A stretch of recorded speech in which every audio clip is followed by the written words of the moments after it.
No more bad government in Nigeria. Nigeria what? The only media that have been consistent speaking against the bad government and for the purpose for reformers. Nigeria what, yo?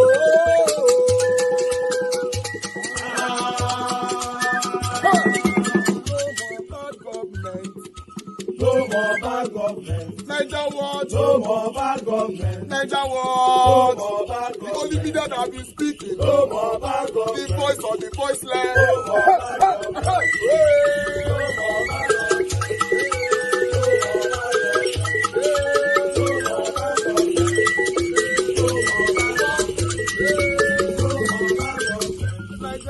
No more bad government. For the poor, no more bad government. Niger what? No more bad government. Niger what media? No more bad government. No more bad government. No more bad government. In Nigeria, no more bad government. No more bad government. No more bad government. The only media, no the number one media in Nigeria, no more bad government. That have been speaking against government. No more bad government. Niger what? No more bad government.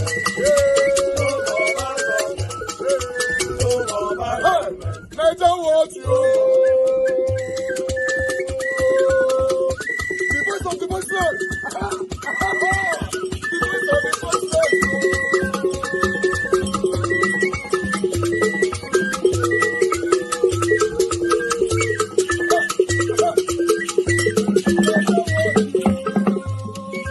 Voice for the voiceless. Voice for the voiceless.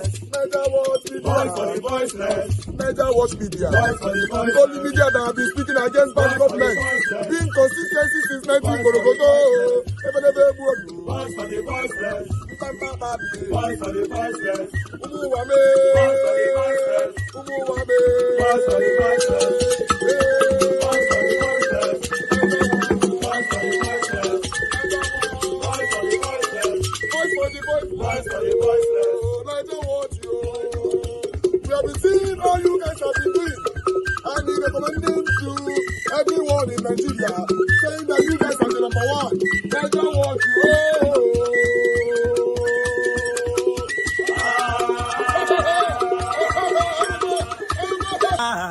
ẹ kú ìrọ́jú o, ẹ kú ìfaradà o, ẹ pẹ̀lẹ́. Congratulations, my fellow Nigerians, on our 1 year's anniversaries of renewed hope. I believe that your hope is being renewed. Like me now, as I go market, I go buy this rodo and a tomato, 400 and 200, 600. My hope was renewed. I say, God, I don't know, say Nigeria just be good. Now we dey underrate this country. This is one of my symbol of renewed hope and 25 years of democracy. I thank una renewed hope people. But my dear country people, I just want to remind una, as me, you know, say I'm like that voice where they cry in the wilderness of Nigeria. I go continue to dey talk am. Those of una waiting say maybe things hard, things no easy. I just want to let una know, say una remember say e get the time when we been the thing say maybe Jonathan too bad for Nigeria. Until Buhari come tell una say hold my beer, make I show una say e get the thing where they after worst. After Buhari don't finish with una from change to next level now, una don't enter renewed hope. When I been think say Buhari is the end, say Nigeria no feel worse pass like that.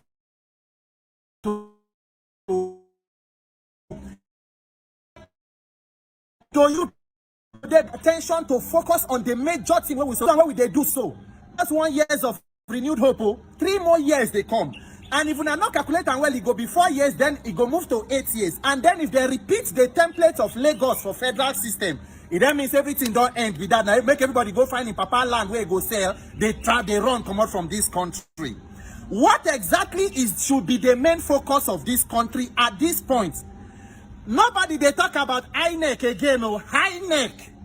The mere fact say the current chairman of INEC is still the chairman of INEC. No, they worry any of una. Opposition party, labor people, civil society, people who have been the protest for Save Nigeria. Not be only for minimum wage, they go to hear labor voice. So listen to me, my fellow Nigerians. The most important right in any democracy is your right to vote in a free, fair, and credible manner. The hallmark of every democracy are free, fair, and credible elections. Once your right to vote in a free, fair, and credible manner is not guaranteed, every other right is not guaranteed and is threatened.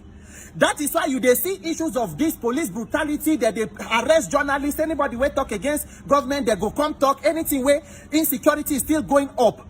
You cannot jump from electoral reform into fixing governance. How do the people who are in government get into that place?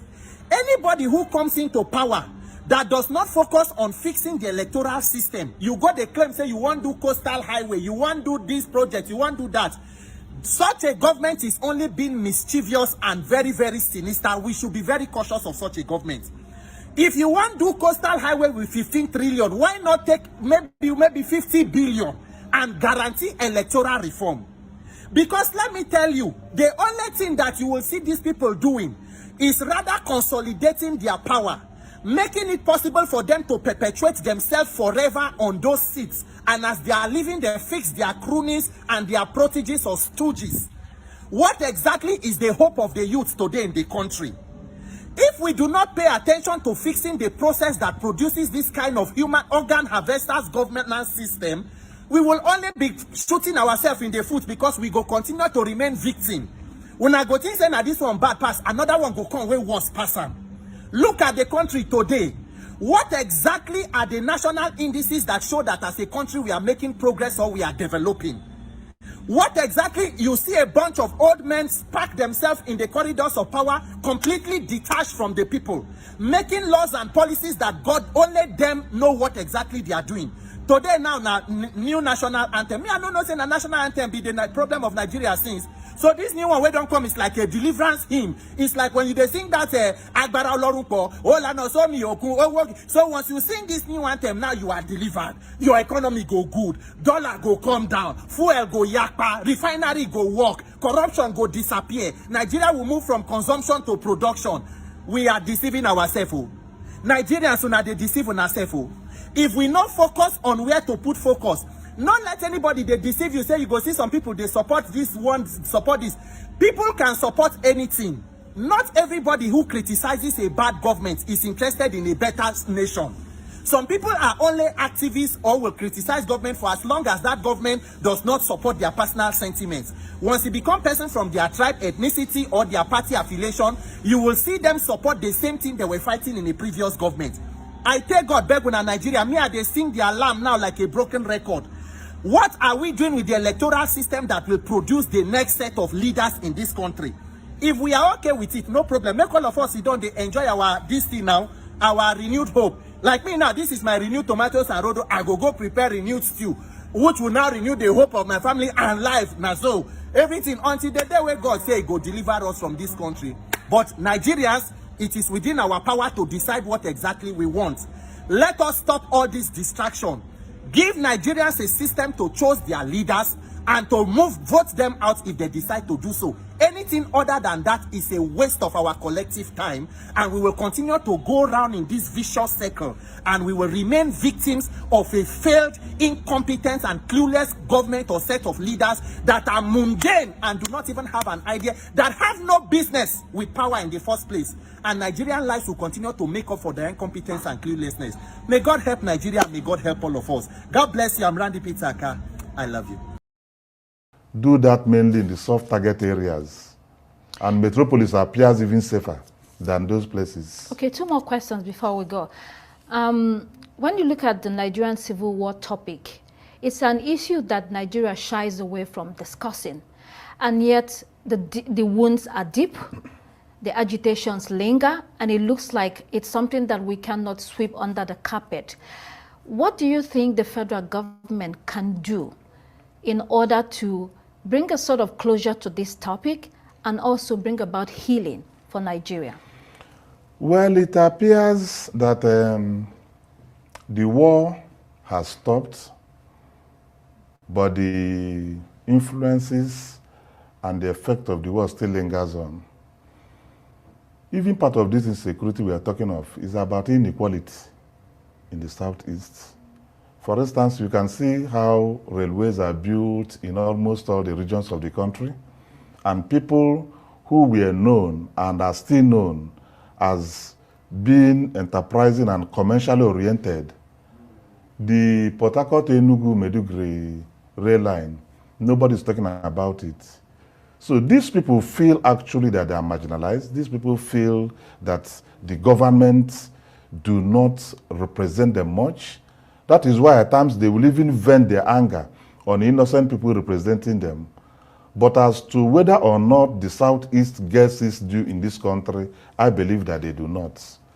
In all ramifications, if you go to public service, you can count how many people who are from that Southeast extraction who are permanent secretaries. And also generally in all public services, in all public service. So wherever there is inequality, wherever there is marginalization, there is normal restiveness, but that is not a criteria for them to go as far as killing the military or the police. They should find a way to address the issue of the Southeast. As to whether or not there is inequality, certainly there is. As to whether or not they get their due in the country, they do not. This is where the governors probably have to work together in order to engage with the federal government. But very quickly, Nnamdi Kanu, you have advocated for his release. He is a problem while in prison. How do you think that if he's released, he will still not be a problem? A lot of the governors are afraid of him because he's very popular and more powerful than them. You see, actually, it is high time we come to tell ourselves the truth. I've said it in this station and I'm repeating it again. The best thing for us to do is to find a political solution and citizens' engagement dialogue to see how Nnamdi Kanu can be released. I can assure you that if Nnamdi Kanu is released today, the security problem in the Southeast will reduce by 70%. Because most of, even though he didn't send them, even though those people does not have his consent, but these are miscreants who has taken over what he was advocating and twisted it onto a negative phenomenon. And then claiming, you can imagine if you had listened to Simon Eber, he would be claiming that he is in touch with Nnamdi Kanu. But now, of course, everybody knows that he's not. They are miscreants. So we are pleading, the Johannese has actually volunteered even to, to sign him on bail. And a lot of prominent Igbo people have equally done so. So we advocate that this young man be released so that we can face, or that we have a lot of problems in Southeast. There's these farmer headers clashes, there is kidnapping clashes, there is even communal clashes within the Southeast. But prominent among them are people who are misrepresenting themselves as representing IPOB or agitating for the creation of Biafra. That is not the philosophy for which Nnamdi Kanu established the IPOB. Okay. Honorable Eugene Odo, thank you so much for being on the program. Thank you very much. Thank you. Look at what we have right now. This is the bone of contention, Dr. Abdul. Petrol price. This was what it was before 1 year ago. This is what it is right now. You look at it, it's almost triple or over triple. Diesel price. 800, over 800 naira last time is over 1,000 naira, almost 1,500 now. Look at food inflation, 24%, 40%. That is what we have on food inflation. What about the inflation itself? This is what we get. 22% was what we had, 33% now. Foreign reserves, 35%, is depleted by 3 billion. Exchange rate, 461, 1,000. Over 1,400 as of today. Public debt, this is what we had. It's increased now. They borrowed more money in the last 1 year. Oil production, it has somewhat increased from 1.18 million averagely per day to 1.28 million. And interest rate, this is a major problem for this government. They try, the fiscal and the monetary policies, try to make sure that things, flotation of the economy, unification of the naira, but this is where we are. 18% then, 26% now. GDP growth rate, don't forget what they said they will do. They said 10%, that's the estimation. But now, this is what we have, 2.98%. But, Doc, in your own general analysis of things, because the fundamentals of all of this in governance is that if you say you will do. All right. Thank you, my people. It's good to be back here again. Good morning, good afternoon, good evening to every one of you. Thank you for your time with us today. Today is Sunday, 2nd of June, 2024. I appreciate every one of you right there. My wonderful people. Started with Mother of Common, Mom Diaspora. Good evening to you, Mommy. Thank you very much for all you do. Happy Sunday to you. Thank you very much, everyone right there. Peggy Modi, Abu Azi. Thank you very much, Mother Martina Ambassi TV. Amaka Fojebi, Mr. Johnson, Emmanuel. God bless you all. Thank you, Rosie Ayosh, Samota Bright. Thank you, thank you, thank you. I appreciate you all, my people. Washington Morigi, Delaja Ogumbi in the building. Thank you very much. I appreciate you all. Thank you, Madam Ame Bright. Thank you, Burex. I can see you, Alex there. Thank you. God bless you. I appreciate you, Madam Ellen Odibo. Thank you very much. God bless you. Vine Maxwell in the building. Kiss Logera here right there with us. Tony Africa, CO, UC Andrew. Thank you, my people. I appreciate every one of you. Shizoba right there with us as well. Wisdom Lucky. Thank you, Great Mind. Austin Prince, Nell James, Faith Wilfred, Jacob Obedient. Good evening to you all. Thank you very much, Madam Obi Ashoko. Thank you very much, ma. Appreciate you always. Thank you very much. Everyone right there, Mike Akambare, Mavis Amonse, and many others that have already showcased CXL and many others. Thank you, Peggy Modi, Willie, Tony South. I appreciate you all, my people. Please press on the like button, help us to share. Let's take it from here. I'm just going to post out a link right now for those of you that want to join tonight broadcast. Please come in on time. And let's just start doing it right now. I'm going to take on this article right here. Once I'm done with the article, then I'll tally up with a 2 minutes long video, then we're done. I appreciate you all, my people. As you can see right there, release Nnamdi Kanu now. Nigerian court issues notice to DSS boss Bichi of the consequences of disobeying order, risk of jail incarceration. So, yes, that is what it's going to be. Now the Kanu is wasting away and many others are coming in. It's crazy, Thank you very much. Midwest people, please let me see your face, sir. Now lay your head, I see. I don't see your face. I need to be sure now you did it. Thank you, my people. Kinsley Kinzano, thanks for just coming in. God bless you. Please press on the like. What is happening? Nobody's buying me a coffee today. Is it because it's Sunday or I don't offend somebody already? In most cases on this platform, I don't offend people with my speech because some people expect me to be on one lane. The day I move out of that lane, they begin to be very angry. That's the problem we have on this platform. Unfortunately, that cannot be changed. I can't see you Midwest people, sir. I can't see you. Now I can see you. Thank you, sir. Thank you. So once I move out of that lane, they don't vessel, not be sporty. But nevertheless, I appreciate every one of you. But let me take this article to quickly tally with what we have for you guys today. But meanwhile, I'm going to start with Aisha Yusuf. Not say Aisha Yusuf on the video that is currently circulating everywhere, where she refused to stand up when they were giving the new national item, So what's his name? Is it Sunday Igbokwe or something? Joe Igbokwe. Okay, Joe Igbokwe have lambasted on her, saying that she's damaging herself. Joe Igbokwe blast Aisha Yusuf for disrespecting national item. So because of that, okay, let me take her quote. Take his quote. He wrote, Aisha Yusuf cannot respect the national item. Let us see where all the nonsensical behavior we take her to. She may not understand the damage she's doing to herself and her family. Continue. That's a statement. But Aisha Yusuf have responded to this, Aisha don't respond anyway on Twitter, everywhere. But she made a video about it as well. But let's listen to this quickly. It's that majestically. Now this what did they call him? That's what they call Joe Ibokwe. Can't talk say Aisha Yusuf matter.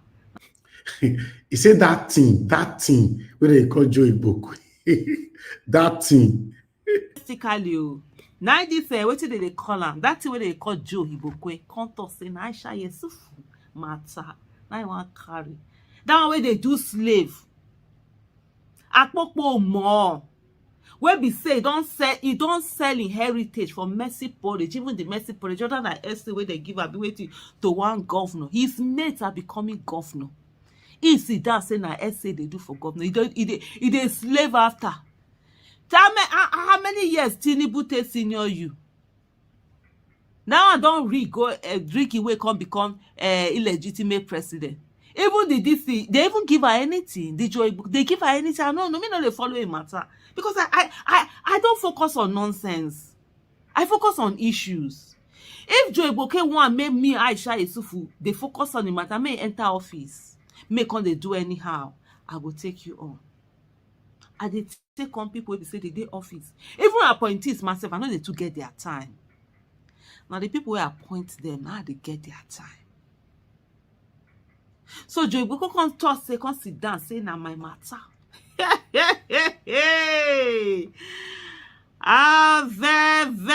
Avevekuve. All right, Vevekuve. I'm not sure what that means. Well, all right. Currently, this is circulating everywhere on social media, and a lot of people are currently discussing it and all that. But my main concern today on this broadcast is Nnamdi Kanu.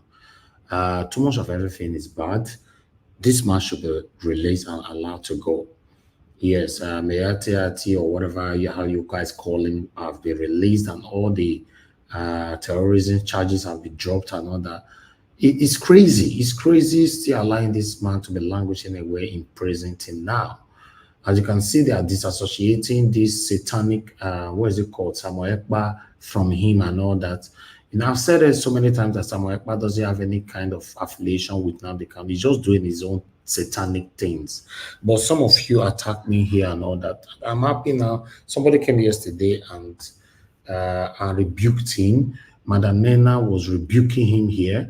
And today, someone else just rebuked him in on Arise, the video I played earlier on.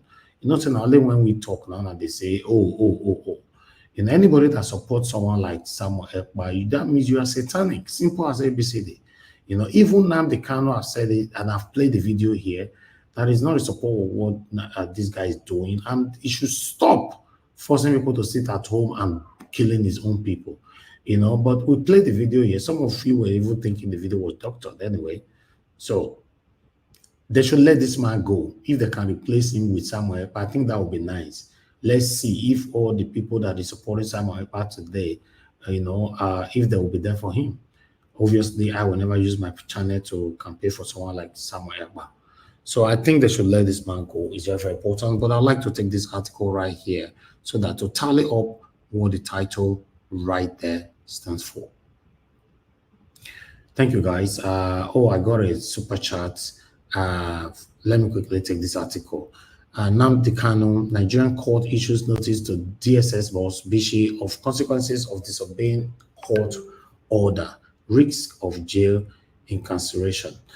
All right. The lawyers accused the DG of the DSS, also known as the Department of State Services, DSS, of flagrant disobedience to the valid court order of the Federal High Court to provide Kanu's lawyers with facility to prepare for his defense in charge number blah blah blah blah blah blah blah. So they went on that particular article right there. Now the Kanu should let go. Now the Kanu should let go. What is happening? You know. So meanwhile, my people, that is all I have for you guys today. You know, I think we should start talking. I only have one person on the panel. If you're joining us right now, if you're joining us on today, it's better to join us now. Let me quickly appreciate you, man. Thank you very much, Madam Albe Ashuko. You're the only one that super chatted me today. You know, I really do appreciate this. My pocket never run dry. I'm grateful for all you do, for your consistency, for your continued support to this channel, and many others. May God bless you all. All right, I'm going to take a few calls quickly so we can start talking. Once I'm done with the call, I'll come to the only person right now we have on the panel so we can start talking. Thank you very much. I lost that. Okay, if you want to call in, quickly call in now. I have 10 seconds. If not, I'm just going to move back to the panel so that we can start talking. Now, God, I go bless our people. Do your part, press on the like button, and let's do this together. Okay, let me quickly come to Midwest people. Midwest people, it's good to have you on the show today, sir. It's been a while. Where have you been, sir? Good evening to you. Good evening, my brother. Thank Sometimes, you, you know, the broadcast hour never favored me. That's just the truth, you know. Oh, Yeah. So sometimes when I want to come in, the place is filled up and there's no room of coming. So I just listen. That's all. thank you, sir. Yeah, I greet You everybody. never tell us who they support for this Edo State governorship election. You know, so you get voice. So yeah, the thing is, I'm supporting Okbeworo, APC. Okay. Yeah. So And you should be coming to speak for him now. I will create. I want to create. You know, they are still strategizing. They're doing a foundational campaign, which I love so much. Whether people are making noise, we don't care. Empty drum will always make noise. So we want to take our state back, and that's it. Thank you, my brother. So I will be coming. I will schedule time. I will be representing him here. I will try my best to You have always to. You have to. Because all of them don't hold their flag. Labour Party people don't hold their flag. PDP people don't hold their flag. NNPP don't hold their flag. We have Abga governorship candidate coming this week, but I've not fixed a time for him. So everybody's also. We have not really seen anybody supporting him. You know, that can, or rather speaking for him on the panel. So if you can take that, that would be nice. Okay, I will do. I will do. Thank you very much. I will create time. Like on Sunday like this, I will always be free to join from now on. No worries. When you have a topic of that nature, then I will join and also contribute my own share. Why I love him to be at my state government. Thank you, sir. Okay, let me come back to you for a proper submission. We have a couple of people calling in right now. Let me pick some calls. I'll come back to you shortly, sir. Okay, sir. Okay. A lot of you calling in now. I'm free now because I know when I'm free, now they call. If I they talk, now they call. Now I'm free. Nobody's calling now. Does it mean that you guys are not hearing what I'm saying now? Or is it delayed or something? I want to pick calls. I'm not returning any of your calls.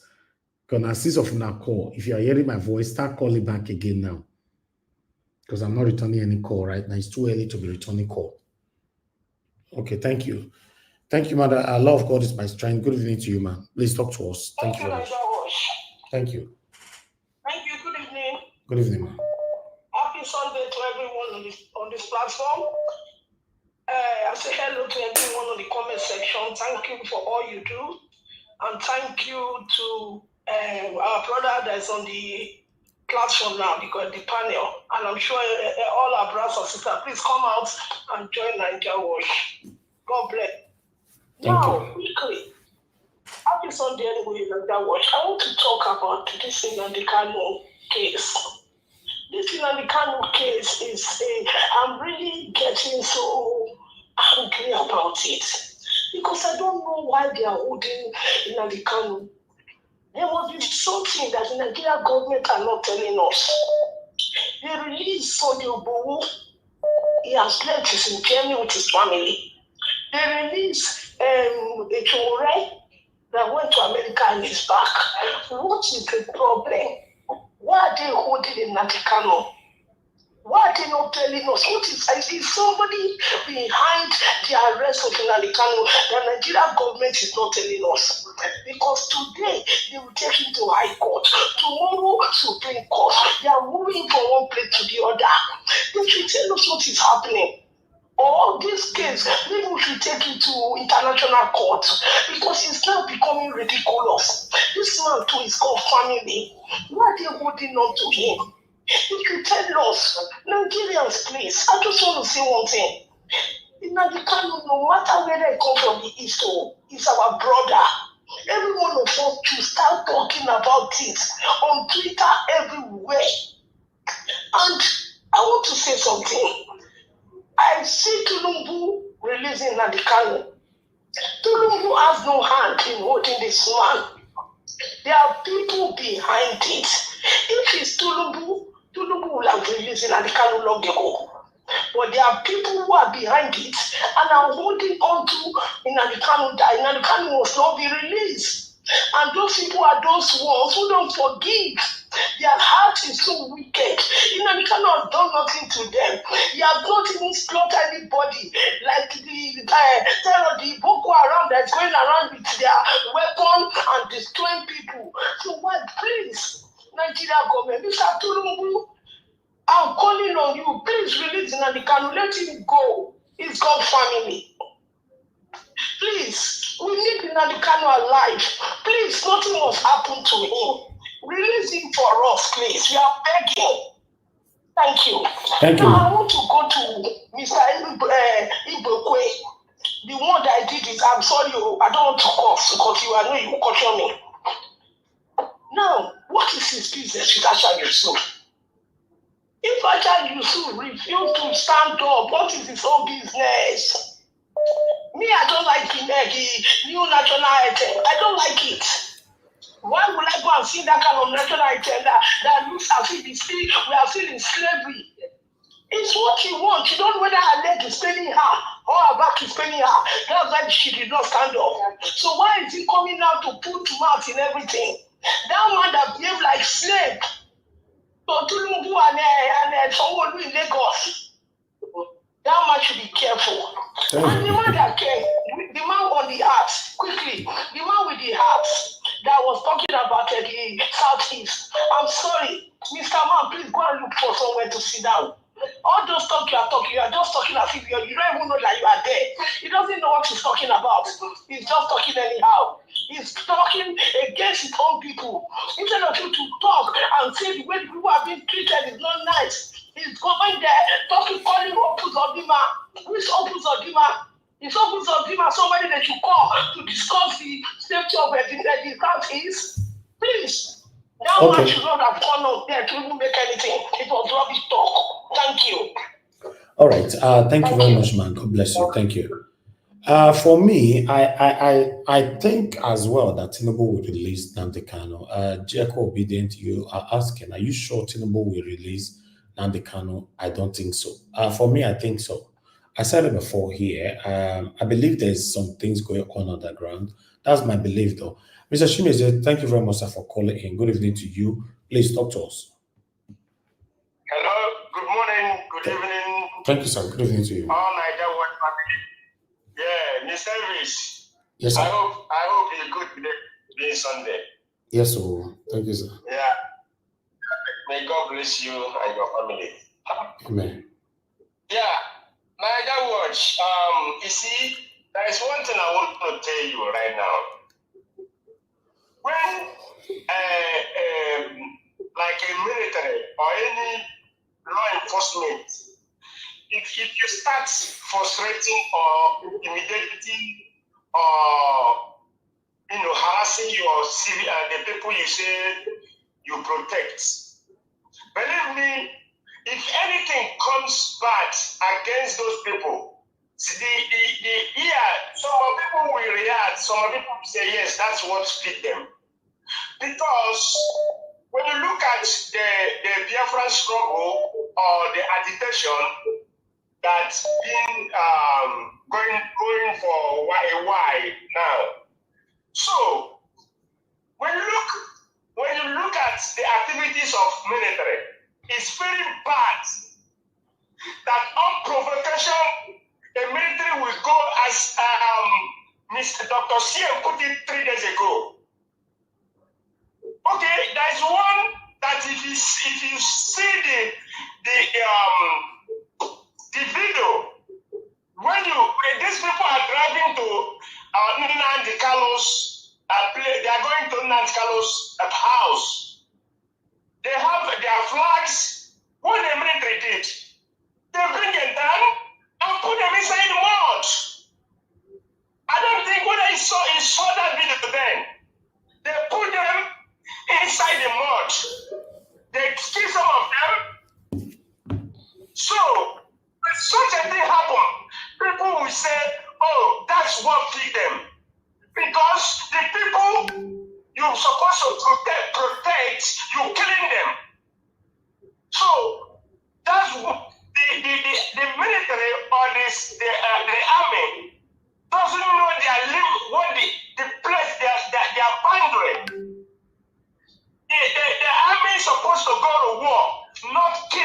civilians.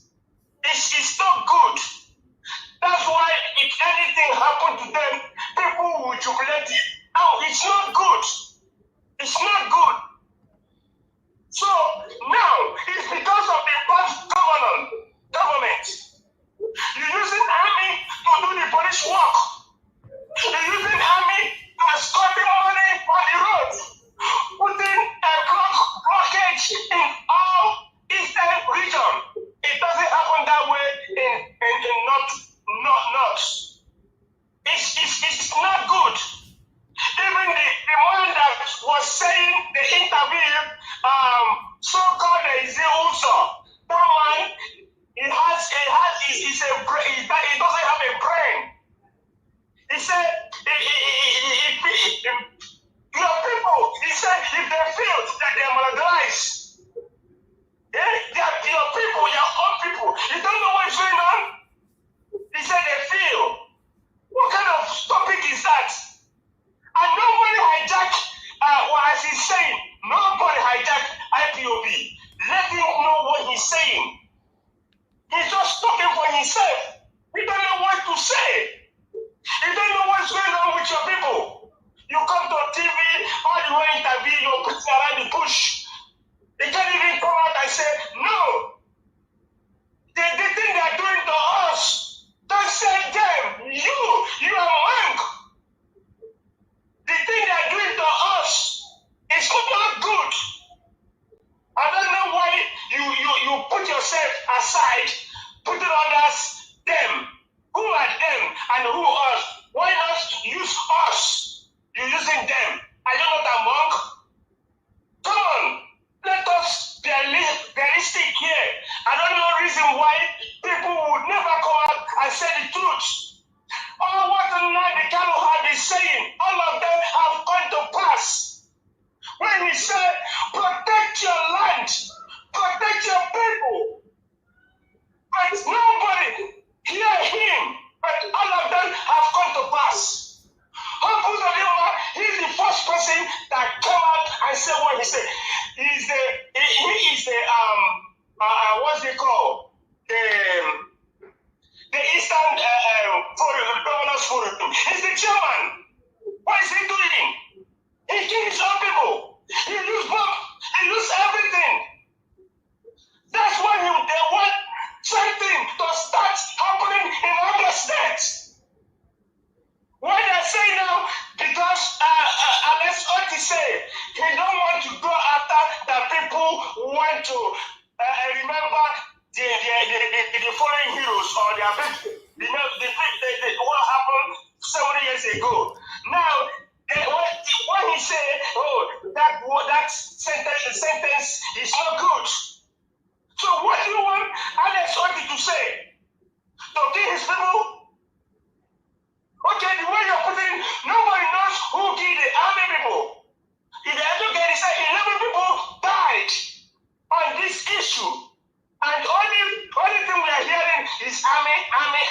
What of those people? What of other people? What other civilians? And other human beings? You see, because I know we uniform, tomorrow they can enter army and wearing their uniform. Is it no uniform?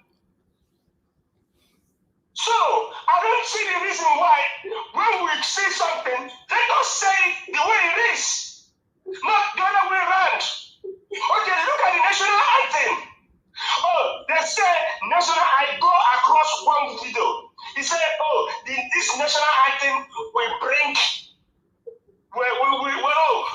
the national anthem will chase nepotism, favoritism, religionism, tribalism, it will take it away. And even corruption, the national anthem will take it away. Even the so-called rigging election, selection ballot box, the national anthem will take them away. Come on.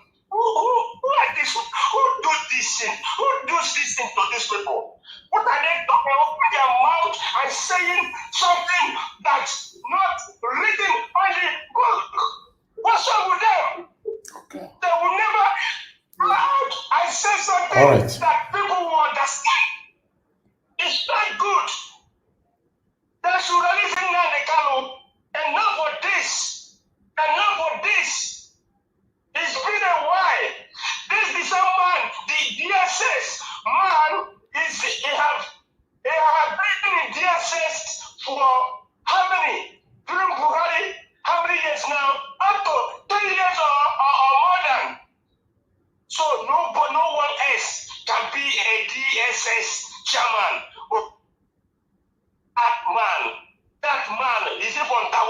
is from Taura. All right. Nobody else Thank you. qualified to be a DSS man. Thank you. Thank you, Nigerian. God bless you. Thank you, sir. God bless you too. Thank you very much for that long submission right there. Let me take this call as well. Maybe we'll be taking more calls today. Thank you very much, my brother, Mr. Bright Asamota. Talk to us. Good evening to you. Happy Sunday, Mr. Nigeria Wash. Thank you. I the house, so I wish everybody happy Sunday and happy new week. Thank you for the time.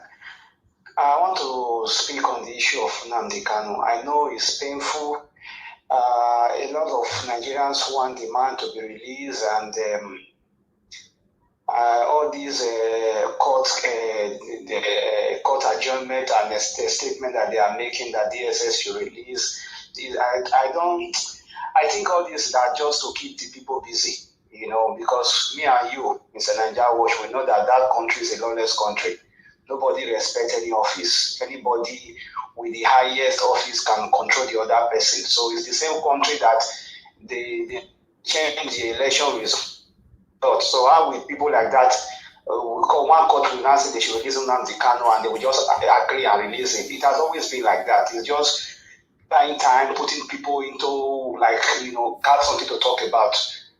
For me, like one of my sisters said earlier that Sunday was released, Yowore was released. Why is Nnamdi Kanu a different case? It's a different case because Nnamdi Kanu did not compromise. I said it before.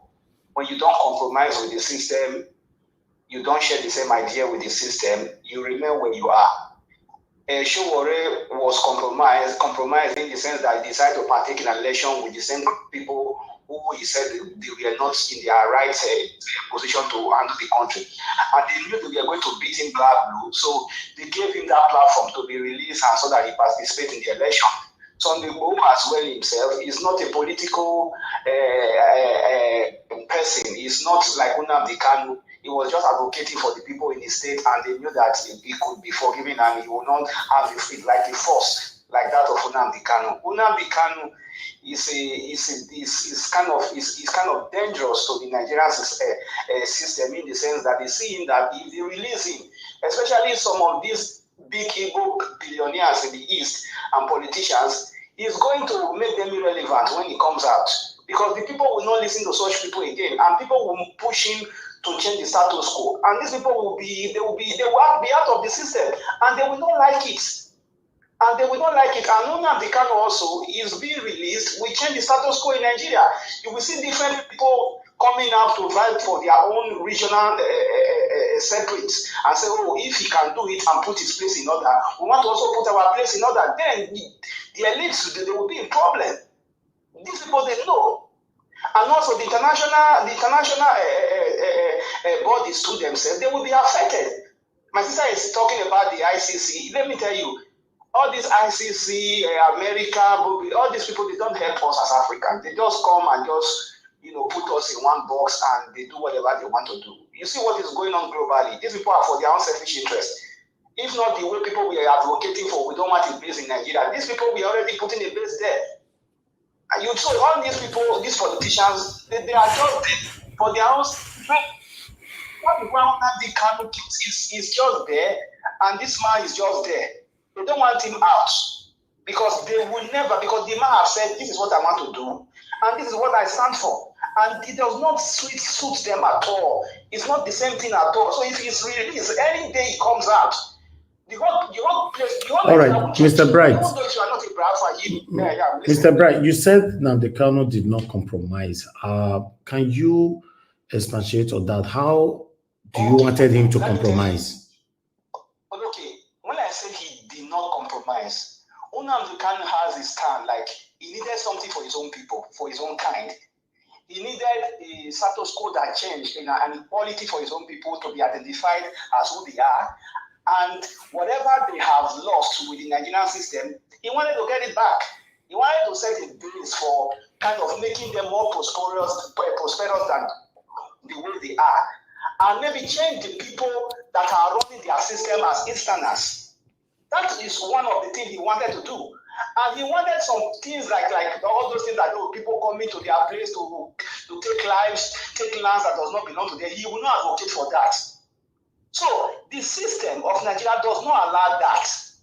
And by the time he is brought to sit down with these people and say, okay, fine, we will release you. But all these things we are talking about, we don't talk about it again. You can join us for election.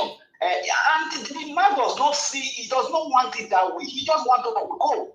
He just wants to go and forget about the system and start his own system. So do you think he's doing the right thing by not listening to them, or you think he's doing the wrong thing by not compromising with them? Let me tell you something. Let me give you an instance today. If you look at the issue of South Africa, when the South Africans were under apartheid, people were like Mandela were put in prison and they said they were fighting for the black South Africans. After how many 20-something years imprisonment, he was set free. The whole Europe, America were hailing him and saying, oh, because you know why? Because when the man was to be set free, he didn't make a deal. Because first of all, before he was put in jail, it was because they saw him as, if we don't take this person and put him somewhere, he will take all the foreigners out of the country and make it a black South African.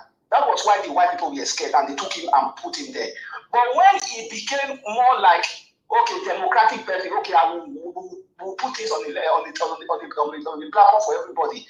Everybody will be here to let everybody have what they have taken from us. Like if a white man takes a land, the land remains with him, even though it comes out. So when Mandela came out, he did not take those things back from those white people that took it from the South Africa. That is why he was given that freedom. But people didn't know. Do you look at the way South Africa is going today? Do you think majority of what belongs to South Africans belong to the black South Africa? No, it still belongs to the white South Africans. And that is one of the problems they are having today. That is a compromise. Because when he came, he did not change the status quo. He became the president of South Africa, but things remained the way it was. Okay.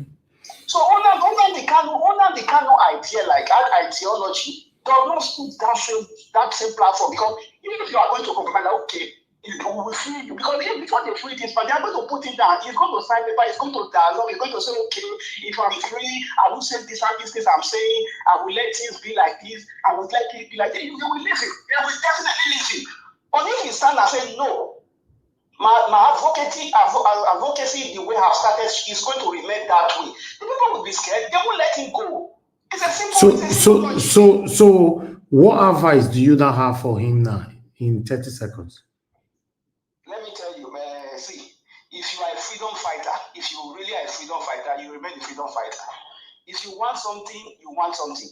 If you read the book, The Animals Farm, if you decide to not, if you want to change the system, you should be ready to go extra length. That is to put your life down, and that is what the man is doing. He's only advocating for him to be free based on the way he was brought to Nigeria. But he has not changed this instant, and I support this idea because you cannot call yourself a Messiah and say you thought that people believe in Jesus Christ and he died for you. If he was not serious to become a Messiah, he would die for you.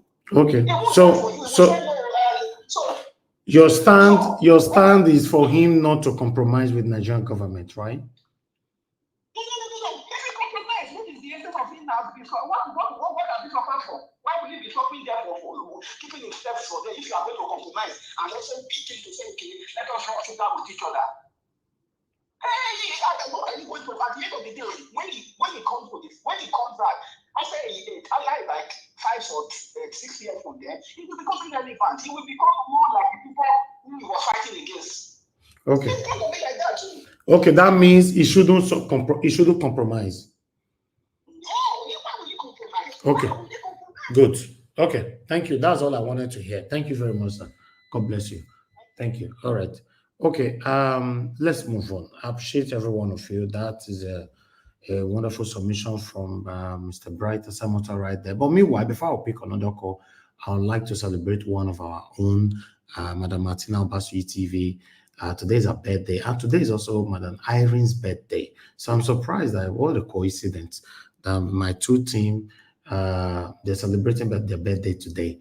Happy birthday to you, Madam Martina Obasu TV. I wish you the best ever life can give. Thank you very much for your dedication, consecration to this channel. for the past couple of years. I'm very, very grateful for all you do.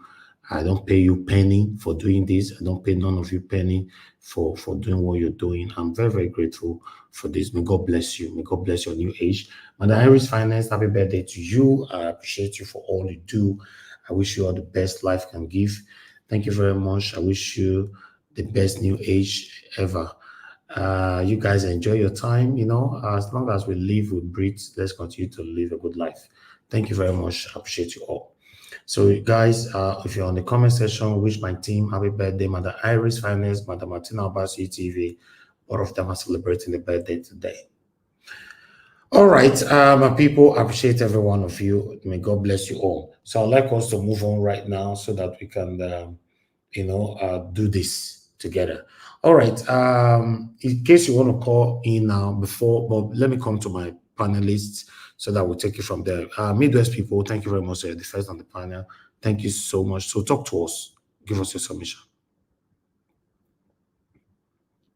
You need to unmute yourself, sir. Midwest people.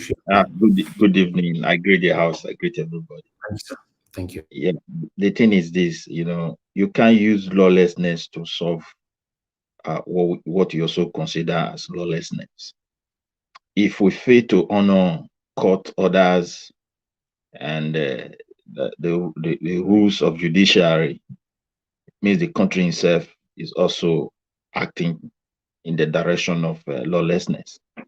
If there is any court order, valid one, that really back the release of Kanu, I don't see any reason why DSS, because they don't have power to hold him. Except at the same time, because the country is very complex. But when you look at the judiciary structure or the constitution itself, they also have another court backing to hold him. Then they can, hang on that and say we are detaining because of this. But however, if there's nothing like that, they are just taking laws into their hands. Like the head of the DSS should remember one thing: he should not be a scapegoat. Because if you look at what is biting a mere fella today, when Buhari was close to him, and then Abuja influence was there, he did not even remember that he's just a common man. Today, power have changed hand. Now he's facing the wrath of the law. And people are just there, trying to finish him completely. So the DSS boast today, you also have your own future, you also have your own children. Because if you are violating the court order and someone is protecting you because they are in federal level, remember, one day the power will change hand and you will see it's going to see a lot of abuse around himself. So that's just what I have there. Because the whole thing is very, very confusing. But however, Kanu is not just in jail today because Tinubu want him to be there. The issue of Kanu is being treated by the Eastern people, their leaders, their elders, even those who talk openly, pam, free him now, this and that. Some of them is just to save their faces. Behind the closed door, as that speaker just said, if we release this man, he will be the king of our region. Our youth are not going to listen to us. We will become voiceless and irrelevant. So for that reason, they are strategizing on how even, I don't know, may God forbid, just to finish him there. And if you look at the attitude of Samuel Ekpa, me, I'm becoming very suspicious. Because I don't really know, because I'm a little bit suspicious that some people within that region are the ones sponsoring Samuel Ekpa, just to create a situation that would be favorable for their narration. That indeed Kanu, there's a reason for Kanu to remain in jail. Because what Ekpa is doing is not, it has no relevance to what Kanu really stand for. He is not contributing. At this moment, the leader of that movement is under arrest. So how are you going to free him should be a concern. If you order a seat at home, it's like you are pouring fire into, pouring a benzene and all this petrol and kerosene into fire already. Now we lost 5 innocent Nigerian servicemen in the southeast. Allegedly, people will always point to IPOB. There's no two ways about it because of their activities for so many years. And these are innocent Nigerians, and they have families, they have wife, they have brother, they have sisters. And when you put on Nigeria Army uniform or a police uniform or any form of security agent uniform, and they are in group, they are in a formation, you don't know who is from Southeast, you don't know who is from North, you don't know who is from Southwest. Some people don't even know that their cousins are there. They just do whatever they want, and that's all. So you cannot be participating in a crisis that the same people you pretend that I want to help, you're not bringing problem to them. Here come Nigeria Army now. If they should approach that area with emotion and anger, it's going to be a bloodbath. Here come a country where the president nobody can check on the Nigeria Army now with the situation we are. We can't remove them from our street. We can't remove them from our butches. So they must be there to support the police for the survivability of the country. If they are not there, there is no way.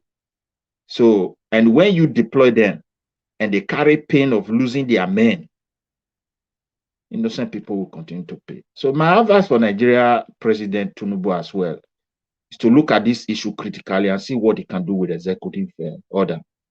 Set Kanu free, give him conditions. You can just tell him, look, till my administration end, this for you. I don't want to see anything that have to do with what you have been saying. It's so simple. Then I will free you on this condition.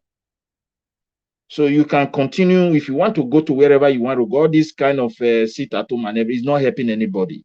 And again, the president now is moving towards a very rightful direction. There is a bill that is already talking about regional government. So the issue is a regional issue, but you don't have government of a region there. Governors are, as Dama rightly said, all governors are doing their own show. So maybe one day, once a while, in a period of time, they just meet together as governor forum. No law. It's just an association. There's no law for them to come together and solve problem on how to think of how to solve problem for the people of that region. So they just come together on their own as a forum, being the governor elected within the region. So for them to come together collectively to really see this problem that is affecting the region, as affecting the people as a region, though in a different capacity within the state space, but it's still a regional issue. These are some of the things that we should be hoping for. Because for me, I don't think the problem, another person want to talk? Or? Hello? No, go ahead. Okay. Our problem today is not just only president issue. We have to digest the whole issue holistically, not just pointing finger all the time. When Buhari was there, he was doing his best. A tree cannot make a forest. And you have to work with the same governors. And these governors, for me, they are the real problem that we are having in this country today. Because the allocation being given to them lack accountability, it lack transparency. And when they misuse this money and things are not going well, they will be pointing to the federal level and pushing everybody high towards the federal level. So we as a Nigeria, we don't really know where our problem lies because of this state creation. We don't know. And the whole thing, the way they started is so complex. So I hope that they set Kanu free and address this issue of regional government. Let's have a regional parliament that have to put the people together. Let region have a say with their resources and contribute to the federal. If it is 50% of whatever they are producing, like the way it were before. And then the federal government, since it's expecting 50%, is not going to lose guide. It must follow the accounting system to know exactly what they are making. Because we don't have this structure on ground, everything belongs to Mr. President. Then for the president, he just decide to, state that we have, oh, Mr. Governor, this is your allocation for this, allocation for that. Every month they come to collect money. The people in Senate, money meant for even the local government is being given to the senators. They call it constituency development. I don't know. This kind of structure is not in any place in the world. The president of the country where we are running to as a Nigeria, they don't have access to money. The governors or regional president or premier don't have access to money. The local government they don't count money apart from their salaries. Their office is merely created for bureaucratic purpose. But in our own case, everything is just, even ministers you create, then you pump everything to them. So for me, I think we should respect the rule of law when it comes to Kanu. If the court said it should remain there, and there are reasons, what else can we do? But if the court said, set him free, he should be free. I see no reason why he should be there. People not respecting court order is very, very, very heartbroken. And I believe that DSS man of today will end up like a Mayfield. They will use him. When power change, he will not believe his eye. Because once these judges start pronouncing things against him, it will be there. Whether they implement it or not, other people can pick it tomorrow. And then he will not be looking for the faces he wants know. Like a mere fella today, he's searching for those faces that he once associates with, that make him to feel as if he's on top of the world. But none of them is available to him. So the DSS man will also end up like that. That's just my belief. I'm not a fan of Kanu. You understand me? Right from the time when I come, I'm not his fan. There are so many things he did that I don't agree with. But when the court said this man should be free, he should be free. That is the last hope of every common man, particularly when we are in democracy. Even the military era, they still work with the judiciary. It is only matters that have to do within the space of the military that they will not create military tribunal. They don't use that military tribunal for civilians, except those civilians who collaborated with the same military, like, for example, they want to topple government. But all that matters. What the judge said is like this. They don't have choice again. Except they have to stop it before the judge pronounce whatever he want to pronounce. But once it has been given out, they will respect that order, no matter what. But here we are, we having a democracy. The judges are doing their own thing. The police are just doing their own. There is nothing like human rights. Everybody just wake up. As a governor, you can bulldoze people investment and scare people away. Even the remittance, foreign, what's it called? Diaspora remittance has dropped. Who will see all these things and not be afraid of his future? Not to talk of foreign investors. So there's a lot of abuse of power across the country in all hands of government, appointees, and these ministerial positions they give to people. They don't believe human beings should have a right at all. It's just, I want it now, I want it now. It's very heartbroken. Let Nigeria government think properly and let those, whether you hate Kanu or you don't support him, you don't believe in what he's doing, but at least look at what the judges said. If we start, if we start neglecting or not obeying the court order because we are uniform men, what kind of message are we sending? A message of lawlessness. That's just the truth. And you say you want to control someone that you believe that has violated the law. He has acted in a manner of lawlessness. Then as a state, you cannot obey court order. It's an insult. It's not a good practice. Let them set, if court said let him go. I don't see any reason why he should be there. I don't see any reason. But if the same court have a way of saying, no, he must remain, then let him be there. There's nothing we can do. So that's just my own submission on that thing, my brother. So I will give space to another person if someone is there or someone wants to call you. All right. Thank you very much, sir. God bless you. I appreciate you. Thank you for that wonderful submission. I like when people give a transparent and a truthful submission like this, regardless of whoever that is involved. This is unfair. What is unfair is unfair. If others have been allowed to go, so why is Nnamdi Kanu still there? And I like the fact that you mentioned that if this DSS man is not careful, what happened to Emefiele might likely happen to him. That is just the truth. Because at the end of the day, when Emefiele when that man they reign that time, he believe say, and I didn't get the word, but look at him today. The table will turn. The table will certainly turn somehow, someday. So thank you very much, my people. I appreciate every one of you right there. Before I call on the next person on the panel, which is Okay, let me take this call quickly. Thank you very much. Good evening to you. Hello. Hello, good morning. Good morning, sir. Your name and where you calling from? Yes, I'm calling from Kuala Lumpur. Calling from where? Kuala Lumpur. I'm calling from Kuala Lumpur, Malaysia. We can't hear you, sir. We can't hear you. Unfortunately, you need to talk properly so that we can hear you. I'm calling from Kuala Lumpur, Malaysia. My name is David. Yeah, but your line is not that clear. Anyway, go ahead with your submission. It's not that clear. Okay. What I'm like of people there based on Mohammed Bichi, the DSS boss. Yeah. Called Nnamdi Kanu. Okay. The more they hold MNK, the more the problems of Nigeria is multiplied, and the more all the foreign investors are going away, citing lawlessness of the security agencies. Okay. How many times have courts given you order to release that man? Okay. You release some set of people from other regions, and you are still holding that man. On what ground are you holding him? And you know, holding that man is what has brought the crisis and the chaos in Nigeria. And you are still holding him at the detriment of the sufferings of the masses. You know how many people they have killed since they hold that, they kidnapped that man. You cannot use injustice to fight injustice.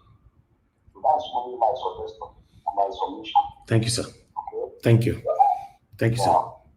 Okay, let's see if we have another caller quickly before we move on. A couple of you were calling in while the submission was going on. Okay, someone actually, Mr. Kingsley, you called from Italy. I'm returning your call quickly. If you are there, you need to pick now. Guys, help us to press on the like button, help us to share. I appreciate every one of you. Okay, Kingsley, you are not picking, so I've done my part. Before I call on the next person to speak to us, I'd like to quickly appreciate those of you that have supported the channel, starting all over again from Madam Obe Ashoko. Thank you very much, ma. I appreciate you once again. And I love God is my strength. Thank you very much, ma. I appreciate you. May your pocket never run dry. Jacob Obedient, I'm very, very grateful. May your pocket never run dry. May God bless you all for me. Thank you. Okay, Oga CM, it's good to have you on the show, sir. Okay, hold on, Oga CM. Hold on, please. Hold on. This person is calling back again.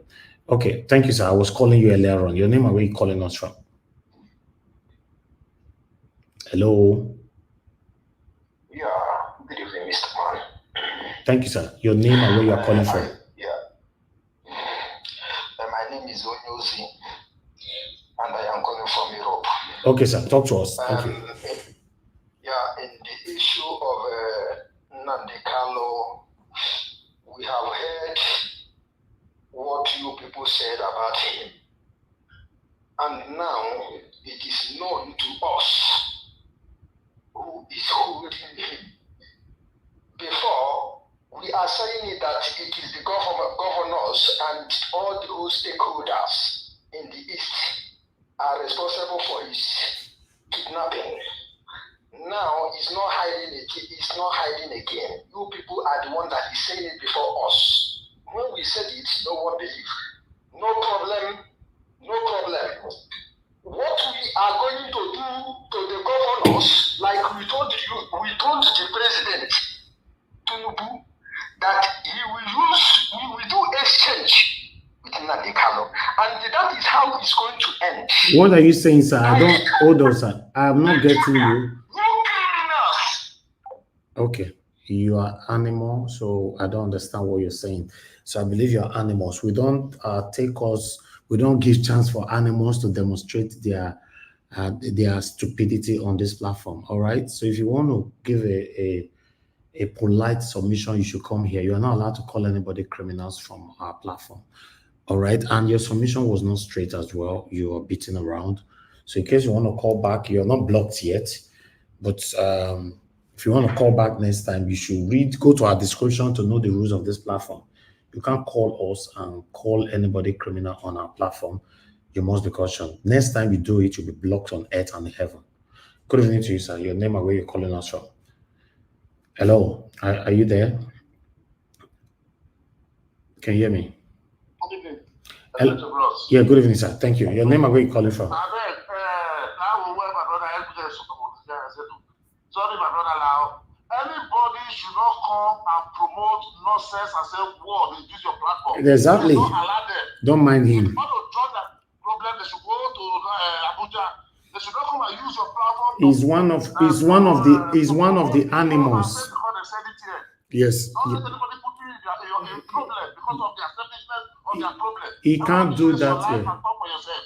Please, my brother, please don't allow that. Thank you. To anybody. Thank you. Thank you, sir. Thank you. He can't do it here. Everybody know that. So if you want to behave like animal, this is not the right place you need to be.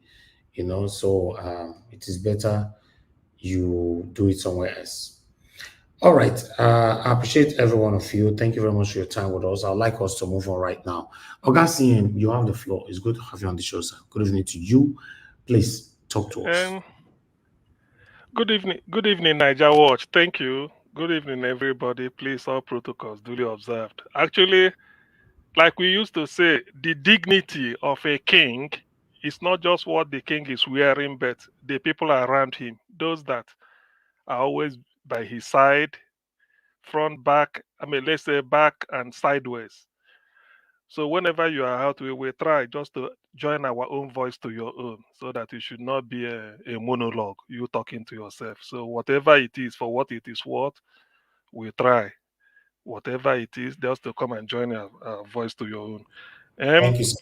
Thank you. You know, this, what else do we need to say on Nnamdi Kanu's issue that we haven't said? It's just that it keeps reoccurring, but I don't know. Most people, even I don't know, people are even crying. Who was the lady, the lady that phoned? She's almost crying. She was almost crying. I heard her voice. I think, Madam, God is my final. God is my, the love of God, or is my, they're saying something like that. Anyway, the thing is, like somebody you observed, the DSS or whatever, whoever is having there, they don't want to allow Nnamdi Kanu to go. I don't want to listen to side talk. What I always say to people is, what if the court had found Nnamdi Kanu guilty and sentenced him to life? We will still be debating it today. People will tell you, after all, the court is they start to quote different law textbooks. The court is this, the court is that. You know, in court is not like Arsenal against Chelsea. They can play draw. It's either you win or you lose. Nnamdi Kanu has lost. You know why? That's why when I'm laughing all this, because I know people will bring this type of logic. But the table turned. This is Nigeria in your own court. He said, let him go.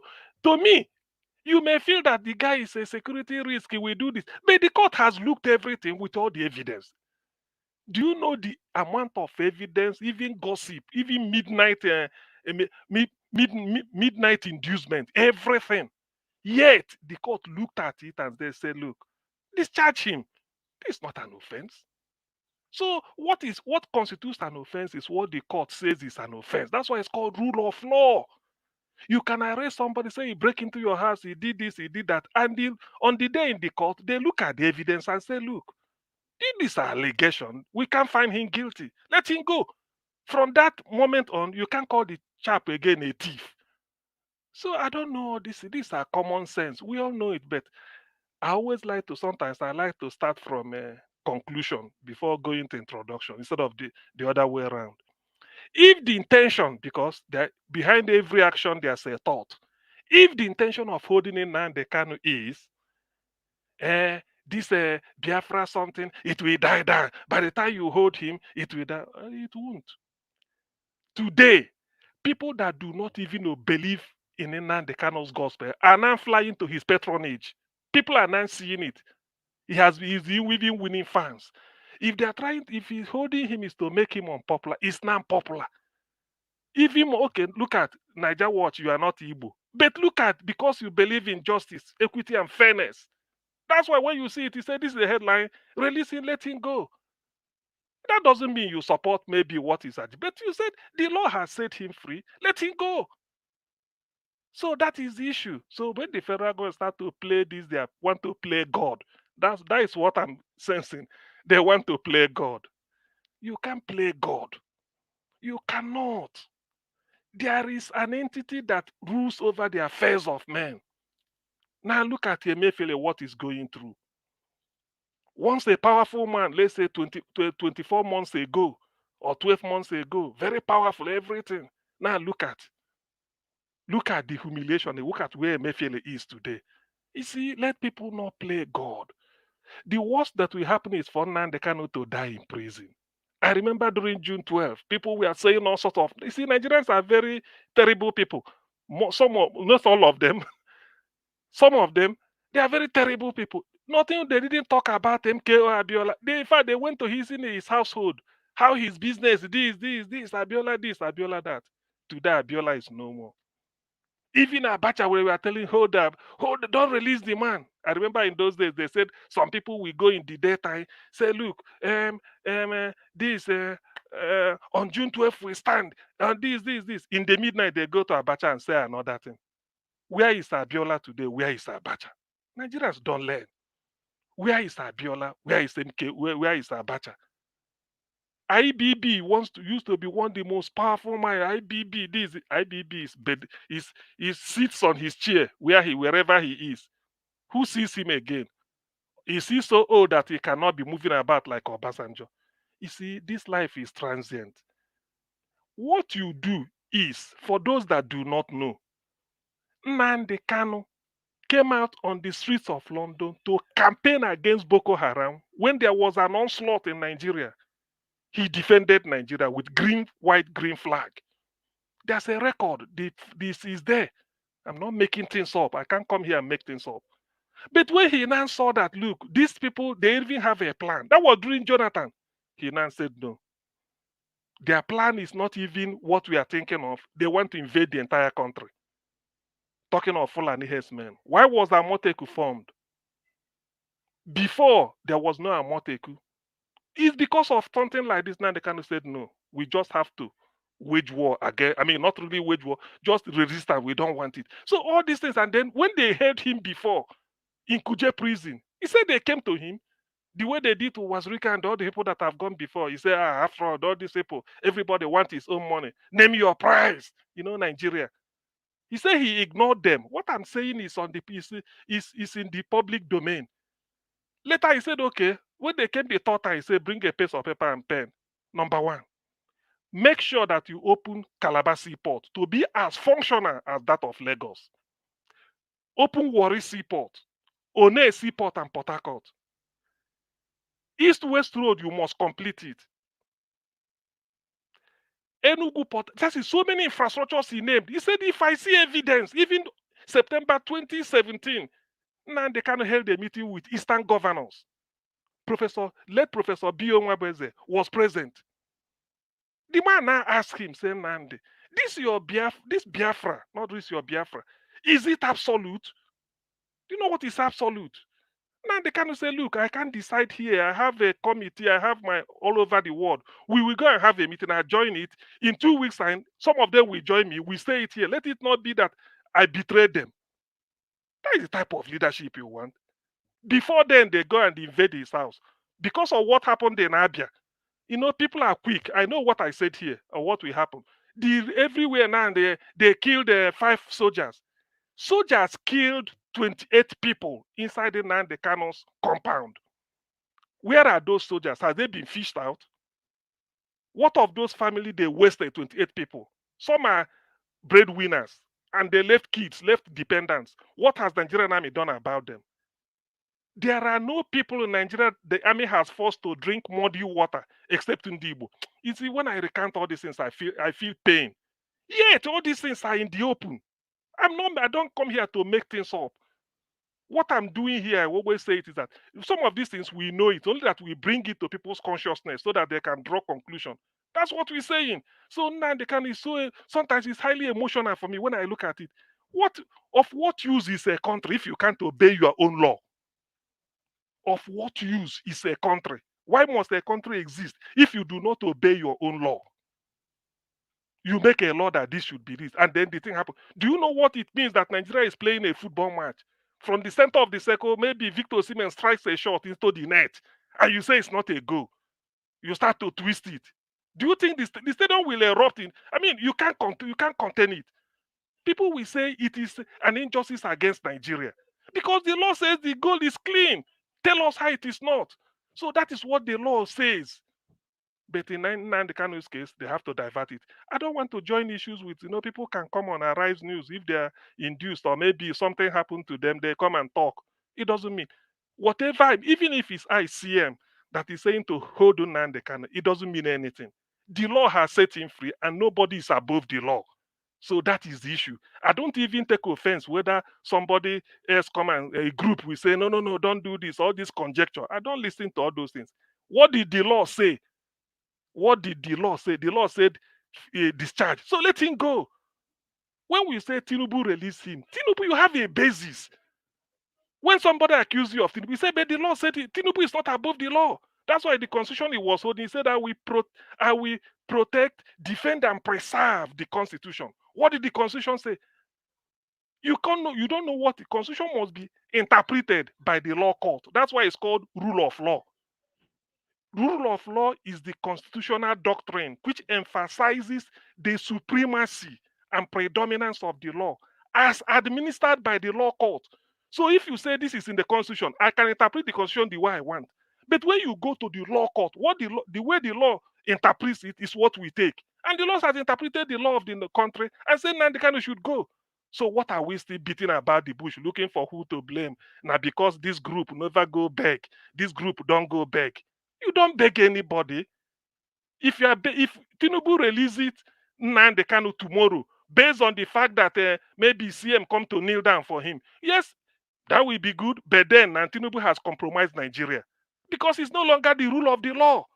It means that because he's in right frame of mind or because I know him, it's the rule of man now. It's no longer rule of law. If the law convicts somebody, no matter the plea, after all, Ekweremadu was in UK, he's in prison. Obasanjo wrote a personal letter to British court. Obasanjo wrote a letter. The senators, they are shameless. They organize themselves only to come to Abuja, to London, send themselves. Please, they tampered. They thought this is Nigeria. What happened? The justice, the honorable justice, listened to their plea, everything. In the end, he sentenced Ekweremadu because the law is supreme. That is what they call rule of law. You don't take it out on the trial judge. That is the issue. So even if the entire country decide to tell the judge, set him free, we give you all the oil block in Nigeria, the man will listen. He will quietly turn it down and then say what the law. That's why the law is the law. That's why people study law in the university. That is what the law means. You don't beg anything. You can beg before going to court. When the court decides, that is final. The court has set him free. So if the court has jailed Nnamdi Kanu now, what will people be discussing? They will see the hypocrisy. They will now come back and tell you, see, this is the law. Anyway, Niger, just to join my voice to your own. It's okay. Well, we know this. If I continue going over it, we'll be saying it here every day. Nigerians know what the right thing to do. Then about Joe Ibokwe, let me quickly say this. The thing is, it's one of those things. He took on the wrong person. Aisha Yusuf. Aisha is firebrand. Such a person they look for where he go hang in wahala. Now I enjoy. Now I say, fella say, trouble they sleep. Nyanga go wake am. Aisha just they look for obedient where they pen am. Say all their effort. Mahmoud thwarted it. Now Joey Bokwe go there. That guy say, you don't even know. By the way, who is Joey Bokwe? Joey Bokwe say he read mechanical engineering, University of Nigeria and Soka. But you are looking for SA from somebody who forged certificate. How does that work? SA to Gota in Lagos. Not be Agbepo general. That is Agbepo. People who know the meaning of Agbepo. That is what Joey Bokwe is in. Not SA in terms of SA communication. Maybe SA, maybe engineering services. To the look, SA na Gota. If Mwafoluko should is flooded, Joey Boko will go there and then start to point out the sachet water, pure water nylon that block the place.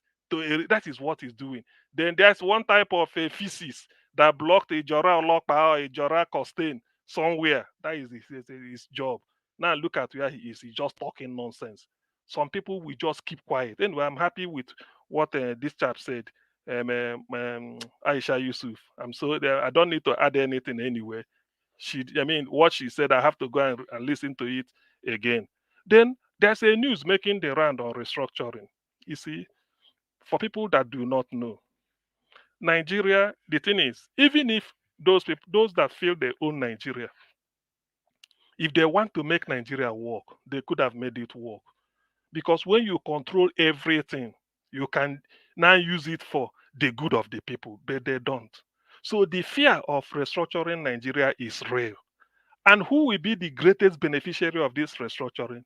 The people in the Niger Delta, the Ogoni people, number one, because it will give them now the opportunity to use the proceeds from the oil resources in their land to clean up their, so that they can even drink clean water, a water that is not contaminated by benzene, water that is not contaminated by any chemical. So these are that is the fear. Now, those that are fearing restructuring, because of the fact that they felt that, oh, if you restructure Nigeria now, we will lose our oil wells. The ones you've been having since 1970 or 1960, they've been, sharing oil wells among themselves. What have they done with it? All the dollar the lives of Dan Juma has been, what have they done with it? Even the man from Anambra State, what has they done with it? All they are doing is just to use it to cause confusion. So to me, if Tinubu, because I'm just hearing it, I'm not sure, but if really the man is serious, he want to restructure, this is the time. So that all this wahala will just stop. If you don't want to look inwards, then the world will laugh at you. After all, there is one professor from the north said the north is richer than the south. He went on to say, number one, they have vast arable land, which is true. That is even more than crude oil. Secondly, he said they have sunshine, which is true. That sunshine is enough for them to build a solar plant that can maybe, electrify the whole of West Africa. Yes, he said it. And then the third one he said was, I can't remember it again, but he said there were three things. And it's true.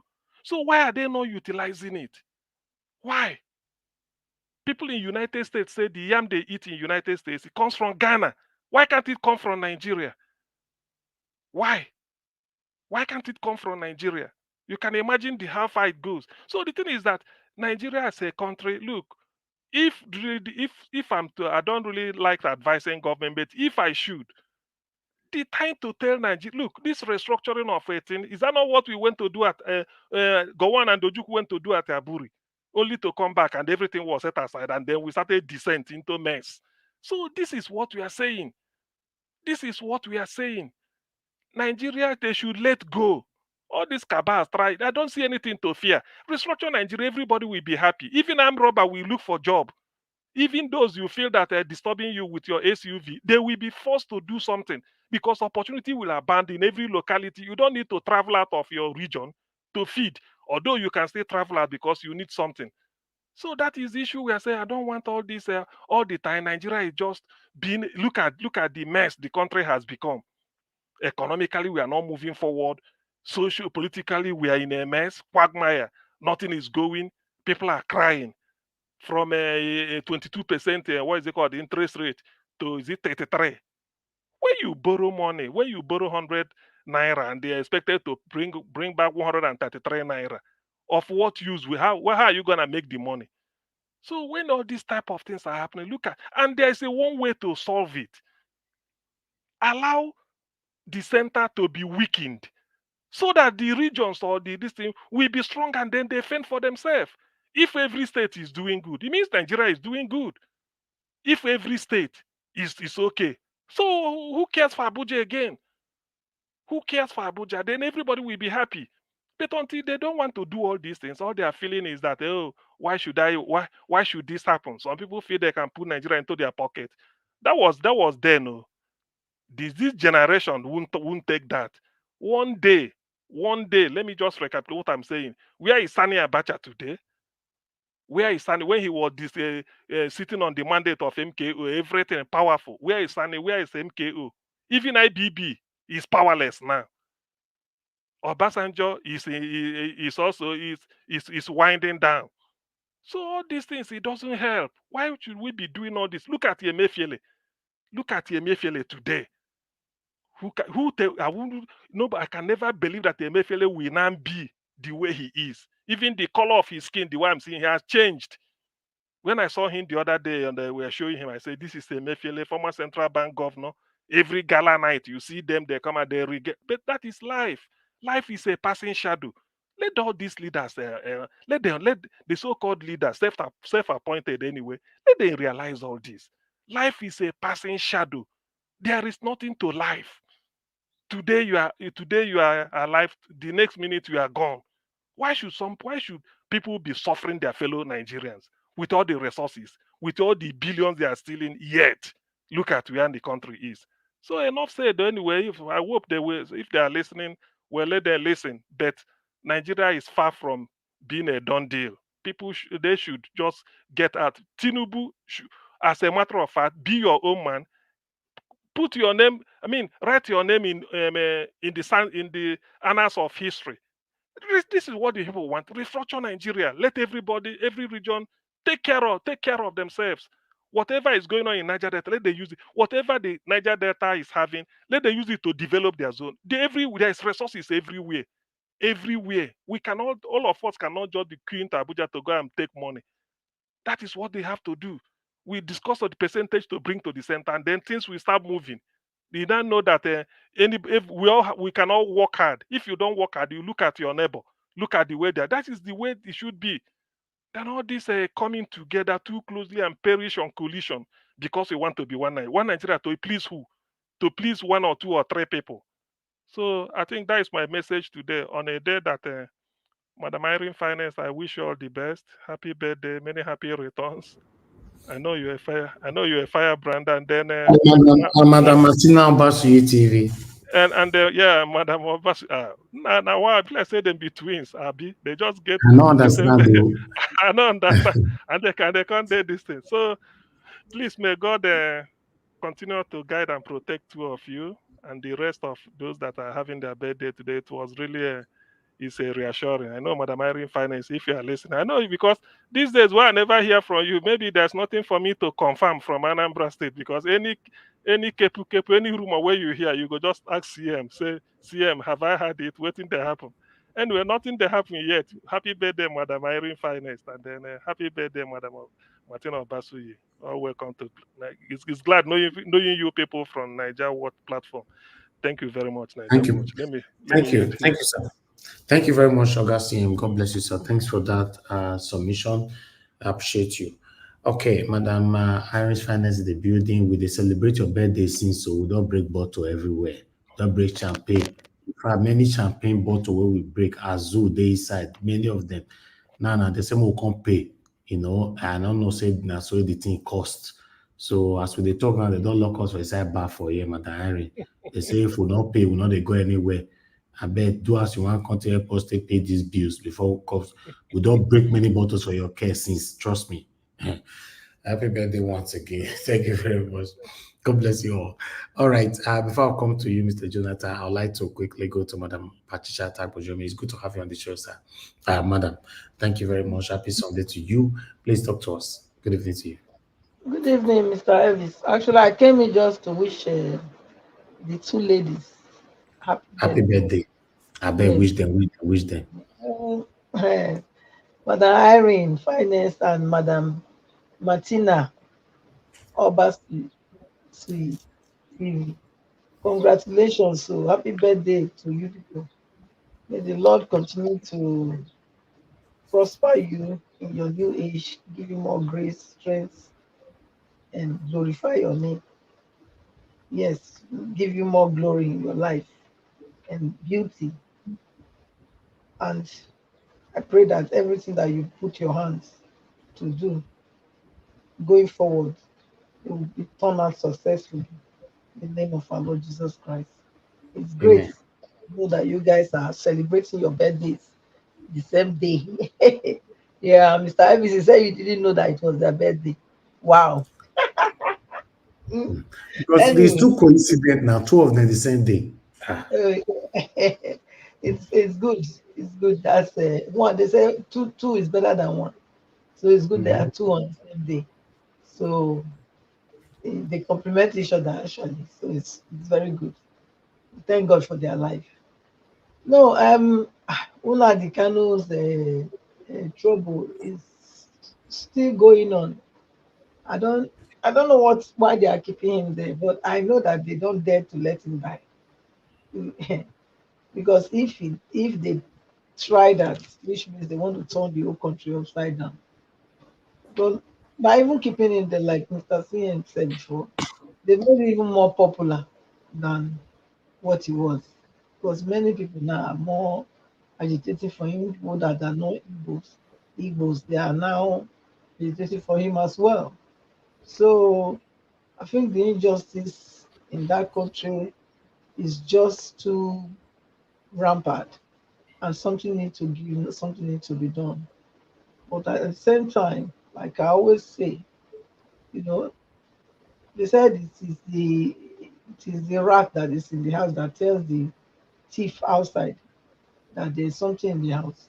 So the problem of Unandi again, like I think was Mr. Was it Shooks? I don't know the man that came. Is this Shibuze? The man that called first. He was also mentioning somebody that he was referring to the problem as them, their problem, whereas he is an Igbo man, but he was saying them and us. So the man reacted to that. Now, why would he be saying them when he's an Igbo man? Why would he not say we? I don't know. Mr. Evans, you remember that the first person Yes. that called. Yes. Mm. So that's the same thing I've been stressing here. Because you see, I believe that one of this problem is the elites in the southeast. They don't want him to be released. And whether they like it or not, like Mr. CM said, they are not God. If man will not release him, God will release him. That is sure. Because I mean, the injustice is just too much. You cannot tell me that, in the same country, you have two rules for different folks. So it will not work. They just have to find a way to let him go because he's absolutely innocent. He hasn't done anything wrong to agitate for his people.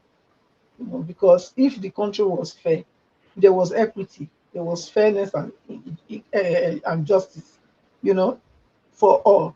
I don't think Nnamdi Kanu would have come out to be crying wolf wolf with the government. No. And the reason why we are here is not the same thing because there is no fairness, there is no equity, there is no justice. So the DSS still keeping him there. I don't think it's proper. They should honor the rule of law. But I know what they mean when they say rule of law. The rule of law is for you and me. Actually, it is the rule of our law. That's what it is to them. It is what they call the rule of law that becomes the rule of law. The constitution has been rubbished. Nobody obeys it. Nobody honors it. If it was honored, is it not our president 25% and suddenly was giving another different interpretation from what we know that you must have, you know, God, Nigeria. What? I think we saw many what they call it eloquent people that we say or so-called educated illiterates. That's what I would call them, because if you are really educated, you cannot come to an open space like this to degrade yourself, humiliate yourself just because you have something to gain. How can you say that? You know 30, we have to have how many percent was this? You have to have a certain amount of, I can't remember exactly now, certain amount of the state, and then and FTC you must also have 25% of FTC. But we saw it here now that they turn it to another thing. Even before the election, we saw a lot of people from the APC camp were saying that anybody that must win the election must have 25% of the FCT people's vote. But this was not the case with Tinubu.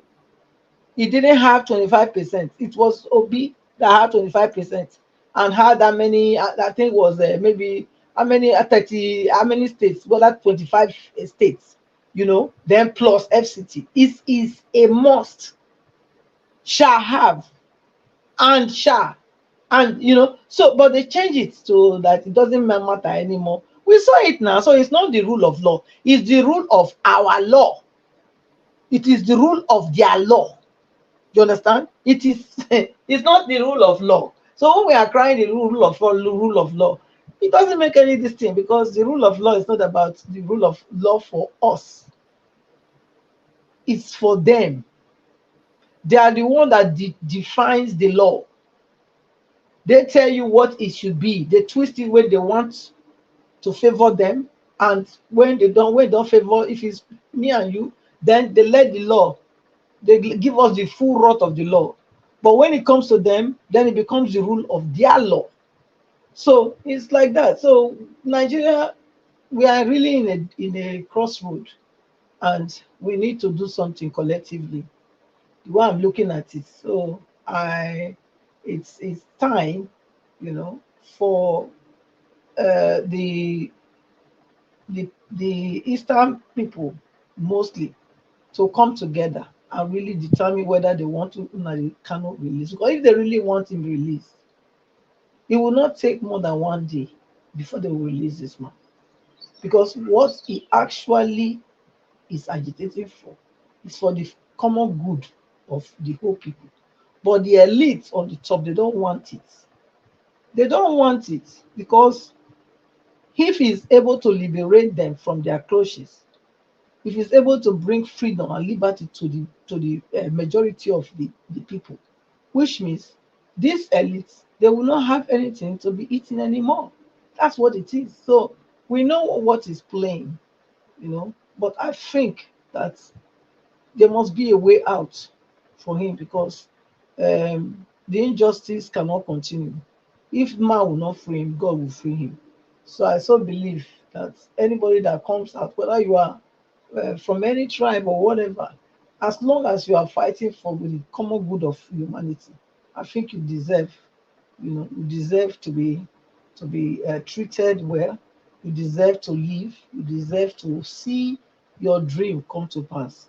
And I will still tell him he doesn't need to compromise. You know, he should not compromise anything. He should stand on his ground because if you compromise, it will not still solve the problem, which means you are fighting the fight, you know, you are leaving the fight for somebody else to come and fight. You know, so which means you wouldn't have started at all. It's better you didn't start than you start and then you not compromise and then shaking in. That is not a good sign. So the way you started it, continue. No compromise, no retreat, no surrender until the right thing is done. We need people with character. We need people with character because yes, it is character that is lacking in our leaders. They don't have it. They don't have character because if you have character, you'll be disciplined. You will have, you know, you just know that you this far, I don't go this low. You know, you put yourself in a level and you remain on that level. From that level, it's either you go higher, you can never go lower. So character is what is lacking. So if Nnamdi Kanu is hearing me, never compromise. Stay on your track. Ensure that what you started, what you are fighting for, becomes. Because really and really, it's either you get it right, or even if they buy you, yeah, even if they buy you, more Nnamdi Kanus will spring up to see carry on this battle. So if the Nigeria government is thinking that if they buy you, they finish the whole thing, they must be joking. That will not happen. It can only just produce more Nnamdi Kanus everywhere to still carry on this fight of total liberation from these oppressors. And the earlier these Eastern elites understand that time is not on their side, the better for them. Because I don't think that if they allow this man to buy inside that place, I don't think Nigeria will ever be the same. I don't think so. And they too, they will just be ready to just go somewhere else. So now, so it just be. I don't think, because the way things are now, if they allow this man to buy inside there, not only the Eastern blocks, not only the Easterners will react, even up to even including us, that we are not Igbos, we will react, because then we know that, which means there is no hope for this country. So, DSS, you've heard what many of my co-panelists have said, especially this man on this screen now. You, that the DSS, whether chairman, whatever you are, you know, obey the rule of law. No matter who is pushing you to do the wrong thing, you know, obey the law and let him go. Since the court has freed him, let him go. You have no business holding him one more second there. You don't have that. You don't have that luxury. So let him go and save your own self, because at the end, you too, at a time, you will answer to all these things that you are doing. So I think many people have cited the example of Obas, what's it called, what's it called, central bank, Emefiele. So a word is enough for the wise. So do the needful and let him go. Obey the court order that has been served now, that you should release him. So release him. It's not supposed to be under your custody up till now. So release Nnamdi Kanu, free him, let him go, and continue with his life. If Nigeria wants to do the right thing, I don't think it will continue to agitate. Once this regional setup comes, yes, then we can look at working together as everybody managing themselves, but not as a country, not as one full country in that regard, that everything is going to the center, but at least everybody manage their resources and everybody have their own security and all this. So that's what we want. That's what we want. That's what everybody's clamoring for. So I think that's not too difficult for we to get, if we still want to keep this fraudulent entity called Nigeria. So I think this is the way to go first, until we can now decide whether we will dissolve the whole thing or stay with the regional settings. So for me, my Delta, my Edo, and former Bende, I think we are one people. We are not separate. The former Bende, we are one block. We have remained one block. It's all this separation of state that is trying to divide us, but yet they can't, because the Yoruba man feels it's a Benin person. The Benin man knows that the Yoruba is from Benin. So it's just like that. We cannot cheat nature. We know where we are from. We are not bastards. We belong to the Benin. We belong to Benin. So that's it. And then yes, so they should free Nnamdi Kanu. Wherever you are now, free Nnamdi Kanu. Just free him. That's all we want. Free Nnamdi Kanu. It doesn't deserve to be there any longer than tomorrow. You people should free him. So thank you, Mr. Ives. I think I will stop here. Yes, Okay. Thank you, Mother Patricia. God bless you. Thank you very much. I appreciate you. All right. Before I call on Noga Jonathan, Didi Anthony, I just want to say thank you very much, sir, for the support. God bless you. I'm grateful. Thank you. Okay. Yes. Yesterday we announced that the ABGA governorship candidate of those states is going to be joining us. He reached out to us that he needs to come to the platform, so we fixed a day which I need to confirm by tomorrow this week. So then that was ABGA. Then the NNPP candidate have reached out to us as well that they want to come to our channel to speak to Edo Light all over the world.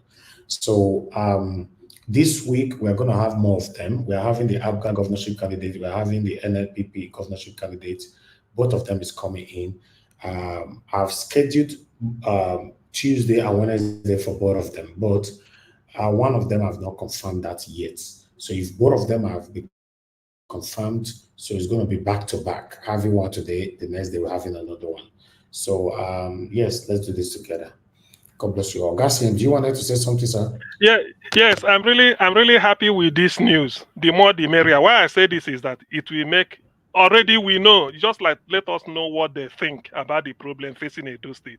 You know, what solution do you have? Because the problems and the questions might not be very different from what we've been fielding here. So I'm so happy. Probably they, and it means that they've been listening to Niger Watch. That's why they want to come in, or somebody from here or whatever must have told them, look, you had better go and make your presence known. Go and canvass the opinion. Take questions from them. It will help you to formulate your campaign strategy as you go along. So it's a kudos to what we do here anyway. Thank you.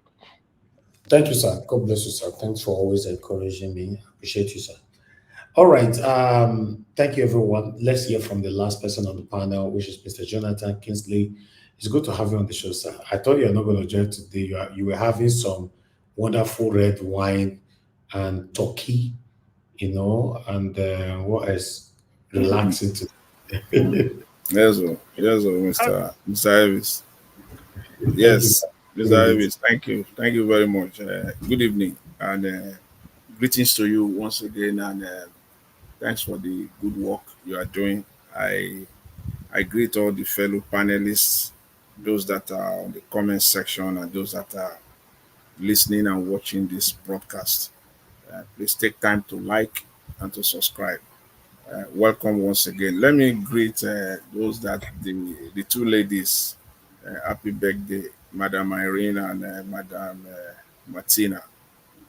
I join my voices with others to wish you a happy, wonderful birthday and many, many more years ahead. God bless you all. You see,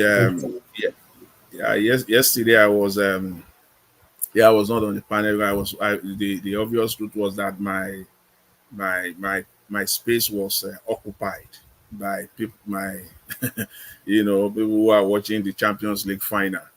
So I will break all the rules of the panel, of the broadcast, or of the channel rather, if I join, because the noise will be the noise will just be too much.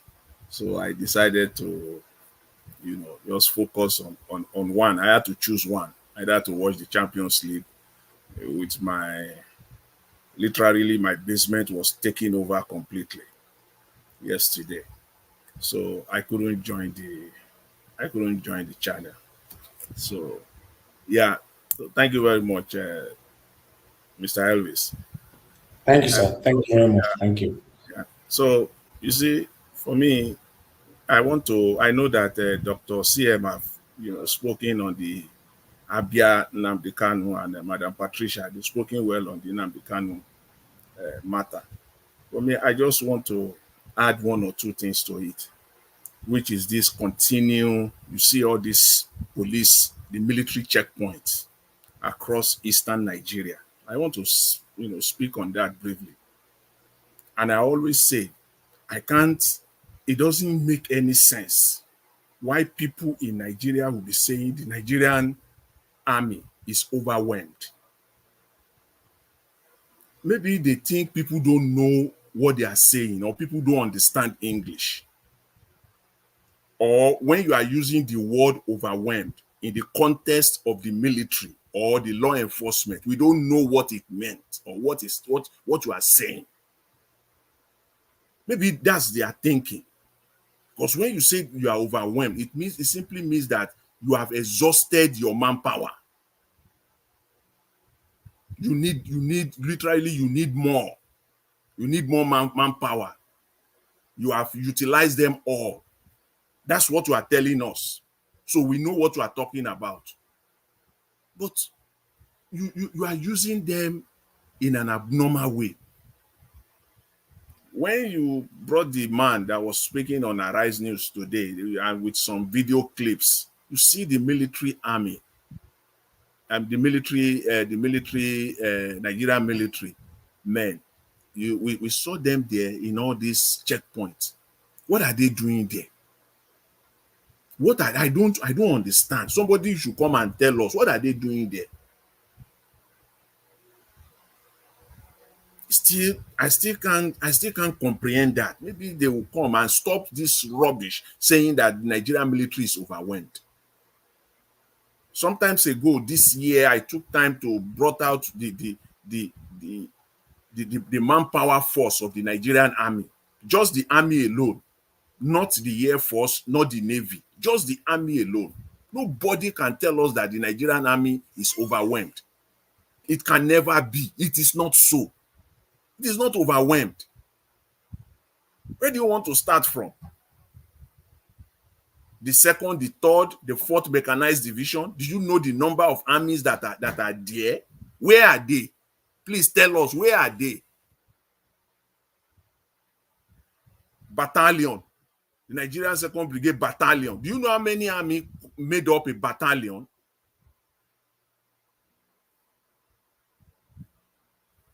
The 2nd Brigade in Ibadan. Do you know what makes up a brigade?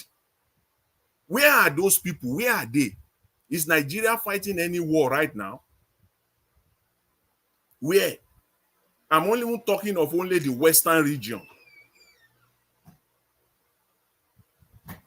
When it suits them, they organize Nigeria. The way they organize Nigeria, when it favors them, they will use that Kogi, that Kwara State as part of Western Nigeria because it suits them. Ilorin is under the Ibadan, the 2nd Mechanized Division, if not the most potent, powerful military base in Nigeria. If it is not number 1, it will be number 2. That's Ibadan military base. Thousands and thousands of Nigerian army are stationed there within Ibadan, Kogi, Ilorin. Where are these army? What are they doing? You think we don't know that? Because this is the people's money that is being spent on the Nigerian military. Billions and trillions of naira every year.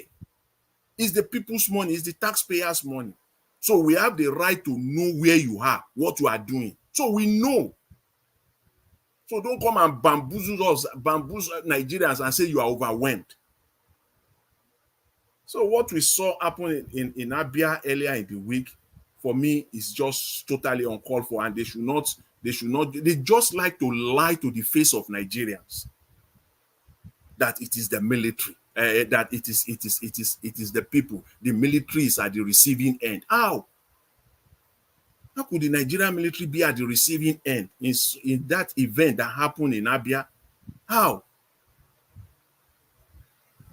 We're not stupid. They are taking Nigerian for granted. They are just, somebody used the word over sensationalization, which I agree with. Yes, correct. When it comes to the northeastern Nigeria, the Nigerian military should do what they are mandated to do by the Constitution. If they are doing what they are supposed to do, see, this insecurity, they can stop it with, it's not going to, it's a piece of cake. Nigerian military, based on the numbers, based on the amount of financial resources, based on the technical know-how, this is not where Nigeria should be. This is so unacceptable.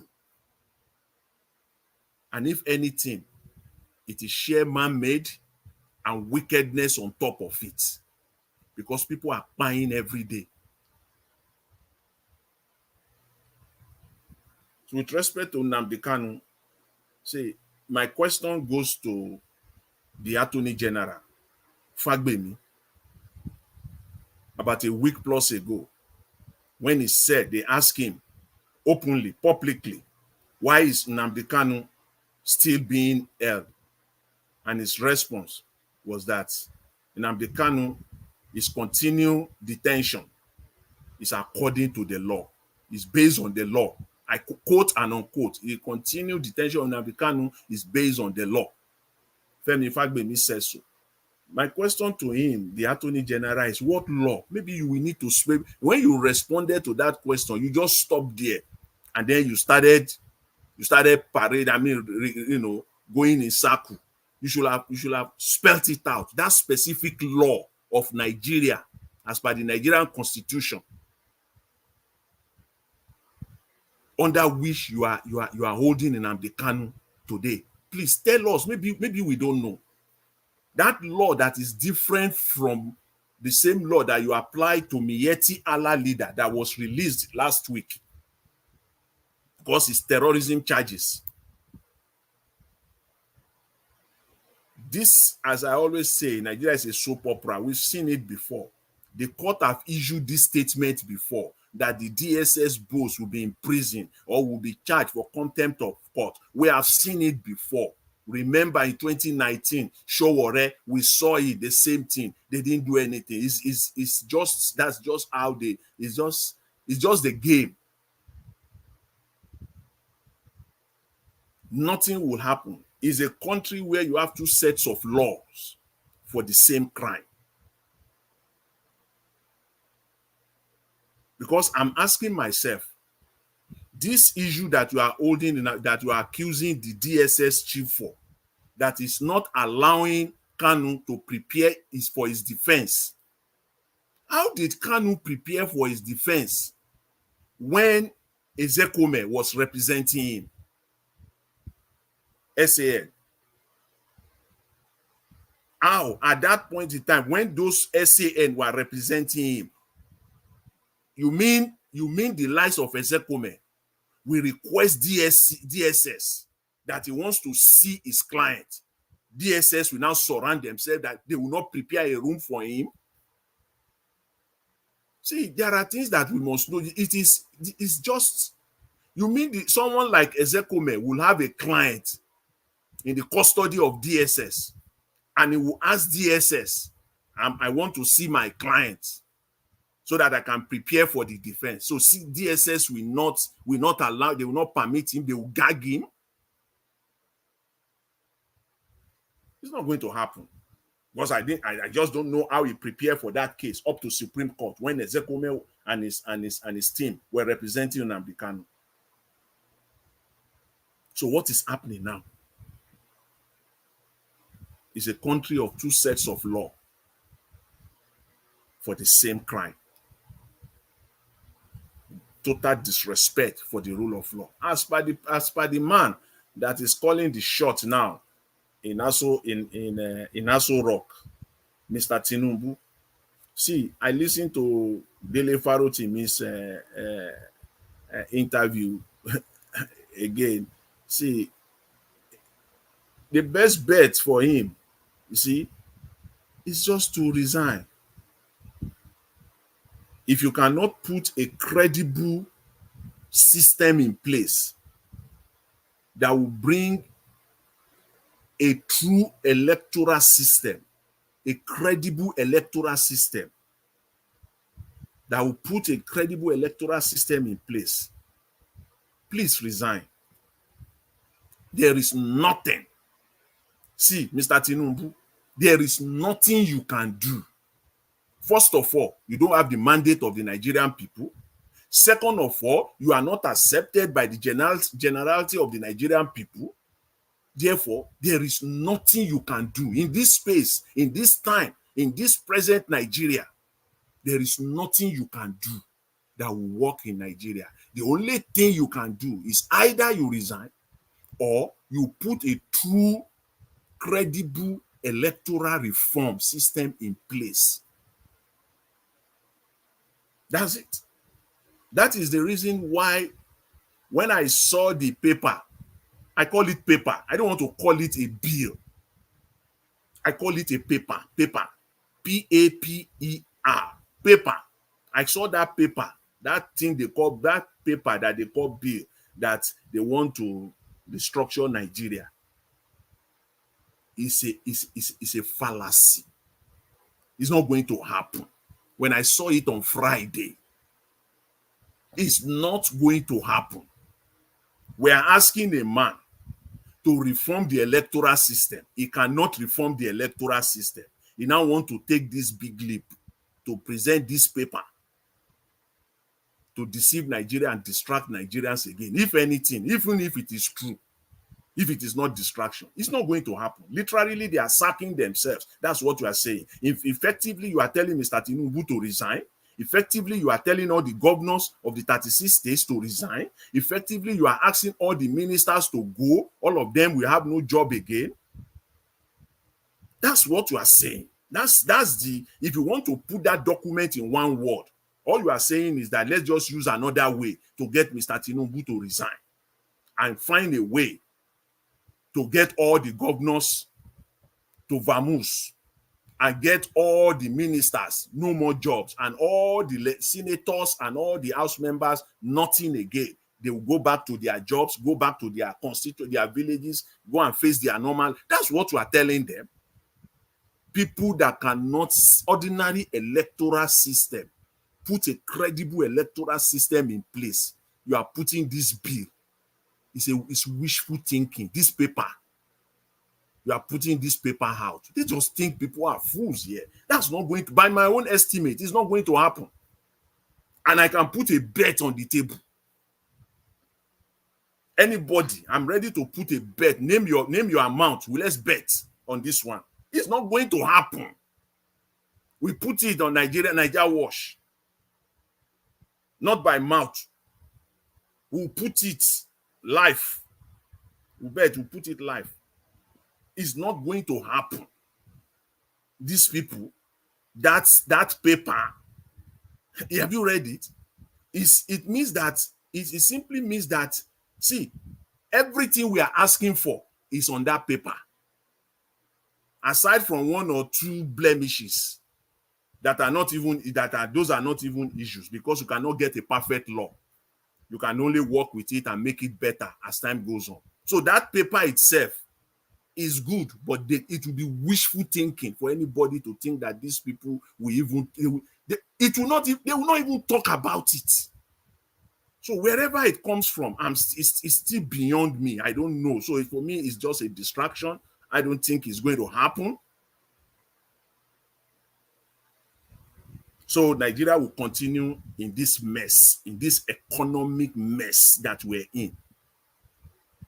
I heard yesterday, someone said that the company that makes Pampers have left Nigeria. That company have left Nigeria since December 2023. They announced it. Maybe they are now effecting it now. Maybe they are now carrying it out. That is, if people don't know, that is Procter & Gamble. If a company like Procter & Gamble is leaving, they have left already anyways, because it was since December. That country is fine. Do you know the number of people Procter & Gamble employed in Nigeria? People don't have a clue. People don't have a clue. I can say so because that is the line of my business. Inside out. Procter & Gamble.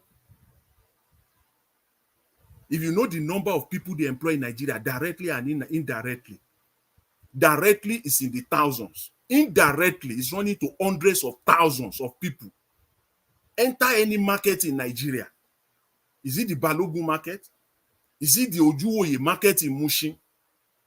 Go to the major cities in Nigeria, Port Harcourt, Benin City, Kaduna. You will see people that are indirectly working for Procter & Gamble. That is why the country, that is why people are crying. How do you want to do? Thank you, Mr. Elvis. I'm rounding up. How do you want to do business in Nigeria? How will a normal person do business in Nigeria? 26% interest rate, which simply means that before you can get money, the bank will charge you between 35 and 40%. Please, how?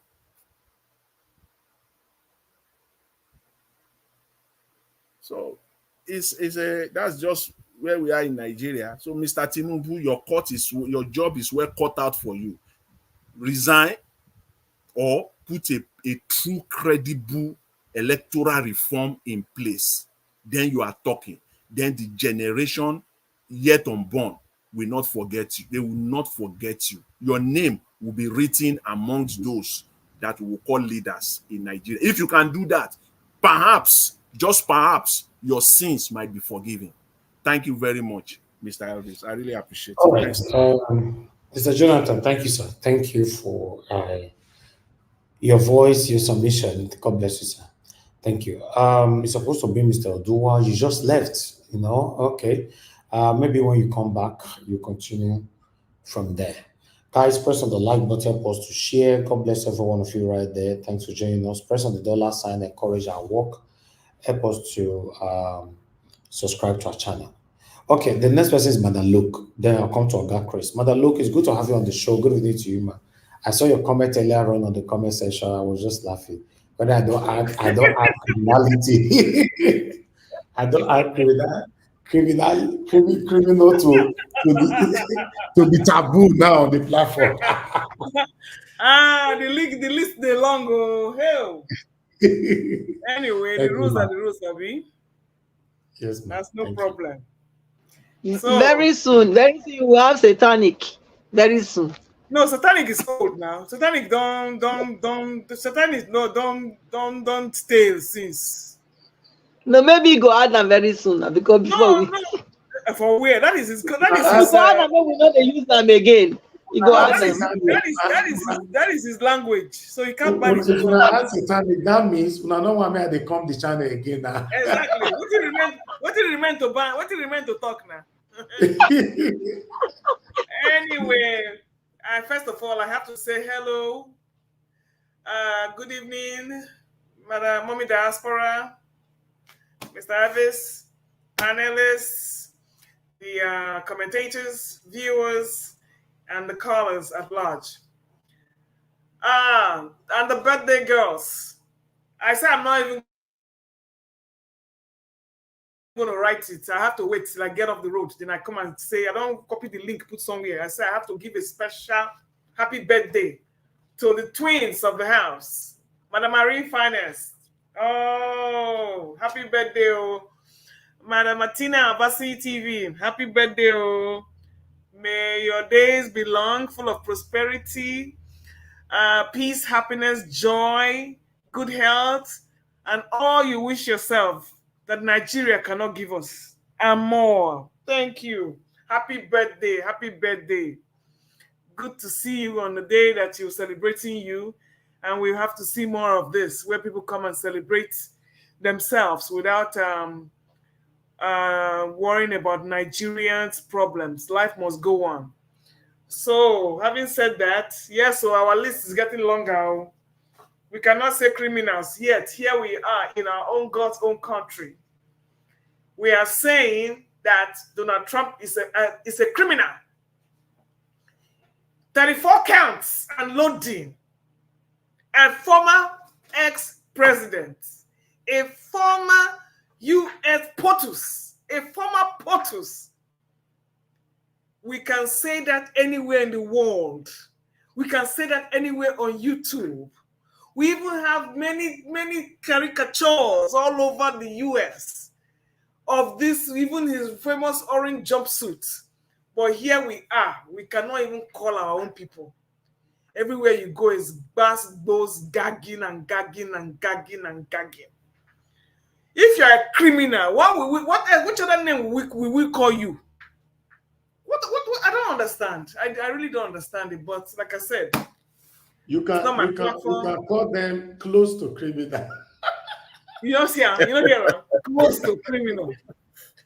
Almost a criminal. Can you imagine? Call them Ole. Almost. For the crime when they don't already commit, Abi, they're almost. We don't suffer, but that's okay. It's the way we see it because that's what's happening in Nigeria. And if Chicago State University could not produce a simple certificate that was fake and come out and tell the world, okay, this did not come from us. Short of saying this, at least the what you call NYSC people, they were even bolder. That they came out and said it. It didn't come from us, it was forged. Chicago State University could not even own up to their mess. But here we are, we have a judiciary convicting an ex-president with all his power, on 34 counts of criminal charges. And he's going to be a felon. And here we are talking about words for name that they should greatly earn and what they really are. We can't even use those words. We are saying close to. It is well. Anyway, Nnamdi Kanu. My heart goes out to him as always. And I will always say, Nnamdi Kanu, whatever they're holding Nnamdi Kanu for, it's not for anything that has to do with what's going on in the Southeast. Nnamdi Kanu opened up a whole can of worms on Buhari, and that alone has left a bitter taste in the mouth of those that call themselves rulers of Nigeria, the imposters. Nnamdi Kanu leaked out a lot of secrets. Where is your Buhari today? Do you see him walking around? Do you see him walking around? Trust me, now that we have said this today, they're going to bring a podcast tomorrow and just throw one word there to make you feel he's with us. Have you seen the wife or any of the children, anybody of them around? So Nnamdi Kanu, whatever he's suffering for now is not because of what is going on in the Southeast.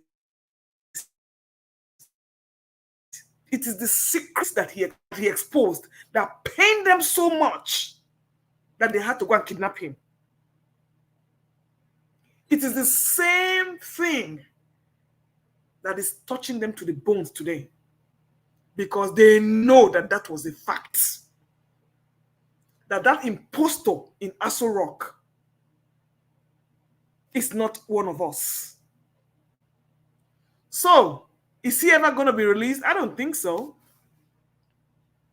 Is he going to perish there? Yeah, maybe.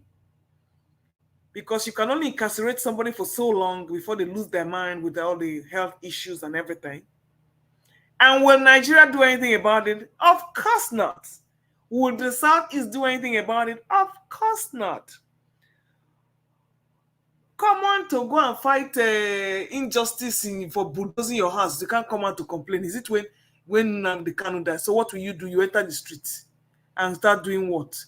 When he was alive, you know, it's the same thing. I hate to bring religion into it. It's the same thing that happened now. After they nailed the Savior to the cross, they now started worshiping him and giving him, eating his flesh and his blood in remembrance of them. You see, you always worship people after they die. That is what exactly this is all about. When he's alive, they cannot do anything to rescue him. And they're saying, oh, the people who are doing this are the people who are in the Southeast, and the people who are undermining him, and the people who are doing this. Oh, well. So what makes you think what do you think is going to change when he dies? Nothing is going to change. Nothing is going to change. So all we can do here is wait, because people don't understand the kind of impunity we are living under. And that is why, see me now, I have been on my feet since Friday morning, Friday night, Saturday morning, Saturday night, Sunday morning. I'm just getting home. If I slept in the past 3 days, I only slept for 6 hours. That is what I choose to do. I want my life to have purpose. So I don't gonna be running the street and be doing nonsense. So that when I take my vacation and I have to treat myself for a good time, I pamper myself very well. So I don't have time to be mourning and groaning and be depressed because of Nigerian matters. I was looking at the minimum wage. I just filled my tank, $68 to fill my tank. And they're telling me that minimum wage is $40. Hey! How in the world do we justify the existence of a Nigerian? And these are the people that you're feeding $40 a month to come out and protest that somebody died when they don't have food in their stomach. You know, sometimes we just like to live in a la vida loca. We are dreaming. You want somebody who worked for 20 years to steal a mandate, to just come and give it to you on a platter of gold. And they're talking of restructuring. I don't think you understand. These people are they know how to play mind games. What they are doing is Nigerians are in a mental prison and they are being tortured by their captors. So they will throw you a carrot here and I'll give you some hope, and then they will do this one and they will dash it so that they will keep you in perpetual state of misery. And you believe anything that comes out of those people's mouths. Look at everybody in government. Who can you come out and say, yes, this person has earned this post and this person deserves to be there? And you think they're going to release Nnamdi Kanu? On what grounds? And say somebody saying, hey, when you're releasing, I think when I was driving, someone was saying, Bulhari tried, he did his best. You know, Nigerians sometimes make me so sick that I can't get out of bed. So I just have to tune it off. What is your problem calling a spade a spade? Are we that daft? May I help you? It's done? Okay, I'll come and give her the soup. Okay, put it on. You want some? Put it on the table. I'll come and give it to you. All right. Can you smell it? Yeah. Sorry, it's our soup today. It's at Helen that cooked it, yes. All right. So as I was saying, we are having our soup and pondo. No, So my question is, what makes you think that illegitimacy and corruption can give you anything good in this life? We come here, we talk every day, we are hoping and praying, and it's not going to happen. It's not going to happen. But you cannot say because of that you're not going to do what you got to do. Those who are hoping are hoping. Those who are praying. Where are your pastors? Where are your men of God? Where are your imams? The people that are crying are the ones that have cried from day one and have always cried. So what makes you think that you are going to have any salvation in this government? Do they look like they care? How can you come out in this day and age and give somebody $40 a month? With inflation rates of how much? Of how many percent? These people are wicked. These people are callous. And they know the moment they tie your stomach and you cannot eat and get out of bed, they got you. They got you. $40. Hey? And how much is the house rent? How much is your children's school fees? If you are sick, what are you going to pay? And then that other one comes out. What is his name? Is it Osifo? What his name? Whatever his name is. We reject it. Oh, no. So how much is the minimum wage? Let me just put it out there. How much is this minimum wage going to be that is going to be okay for Nigeria? Do you know that even if you give them 500,000 naira a month, it's not going to cut it? What did you do is you just put you in an overdrive, put the inflation into overdrive for nothing. So there's no amount of money you can give Nigerians now that is going to help. Because where we are now is we are in the grave. And what you're trying to do is to resurrect corpses. Financial, spiritual, intellectual corpses. So what you have around, walking around as a bunch of zombies. Stomach infrastructure, give them anything, and they're telling me, you're telling me why women will not go and open their bodies and go and make money. How many of these people can afford to train their children in school? What do you want them to do? Are there farms for you to farm? No. Any business you're opening, they're bulldozing. What do you expect them to do? Here in America, if I decide to take my clothes off, it's my choice. And I know money is not going to change hands, because I'm not doing it because of poverty. People who do such things are people who want to feed their drug habits. It's not because of poverty. You don't stand on the street and sell your body for money. There's no amount of money that you're going to give anybody here that will make them stand on the street and take that abuse, unless they're on drugs. You have to be drugged. You can't make a career out of that. And those people who do that are high-class call girls, like the ones my president is paying. Stormy Daniel. Those are the kind of people who make money out of such things. They make it a profession, but not the one you go and stand on the street and open your body and go and start allowing everybody to urinate all over you and you think that you're going to make money out of it. You will die. You will die. So you have to give those girls credit in Nigeria for sitting down on the street and servicing 10 to 20 men one night. That's hard work. Keep your morals to your book. They are working for their money because the Nigerian government has not given them anything to work with. The same goes for the men. You see a young man of 15 will be in the house of a woman of 60, 70. What has the government given them to do? And then they'll come out and tell you, morality and culture.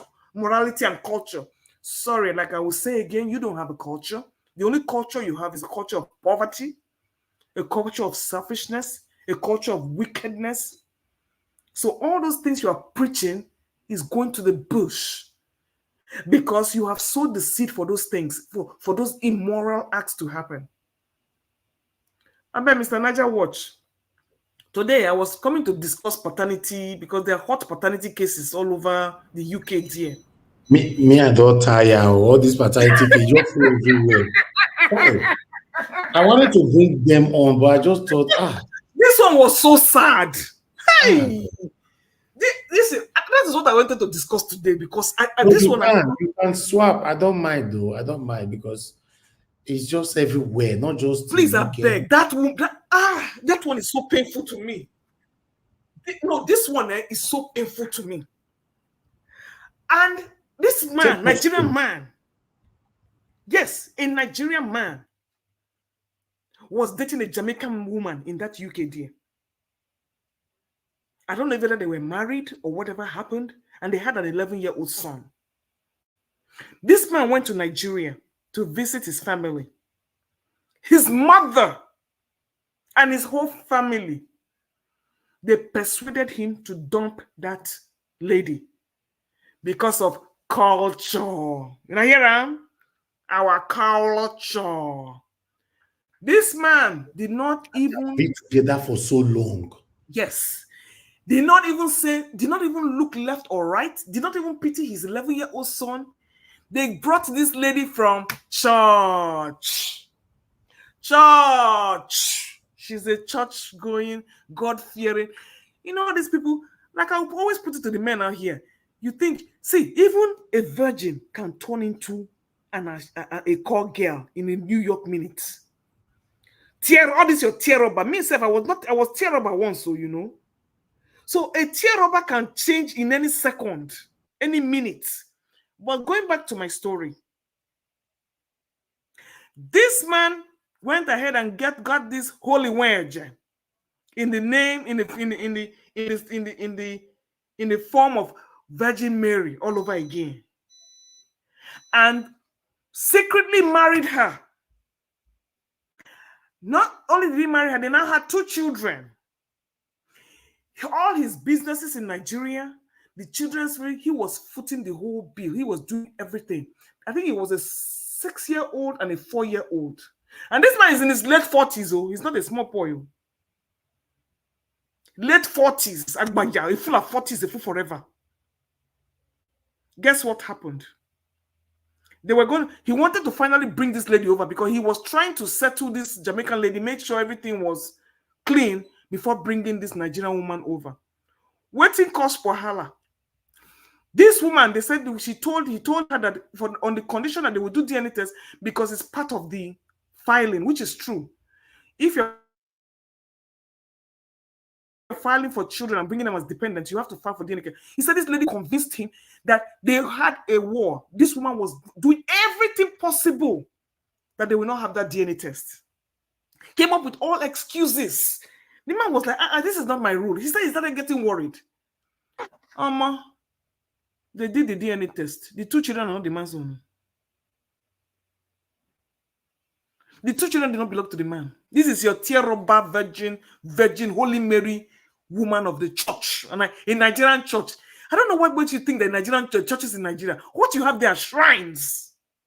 Shrine. The lady, they did 3 DNA tests. The lady is protesting till today.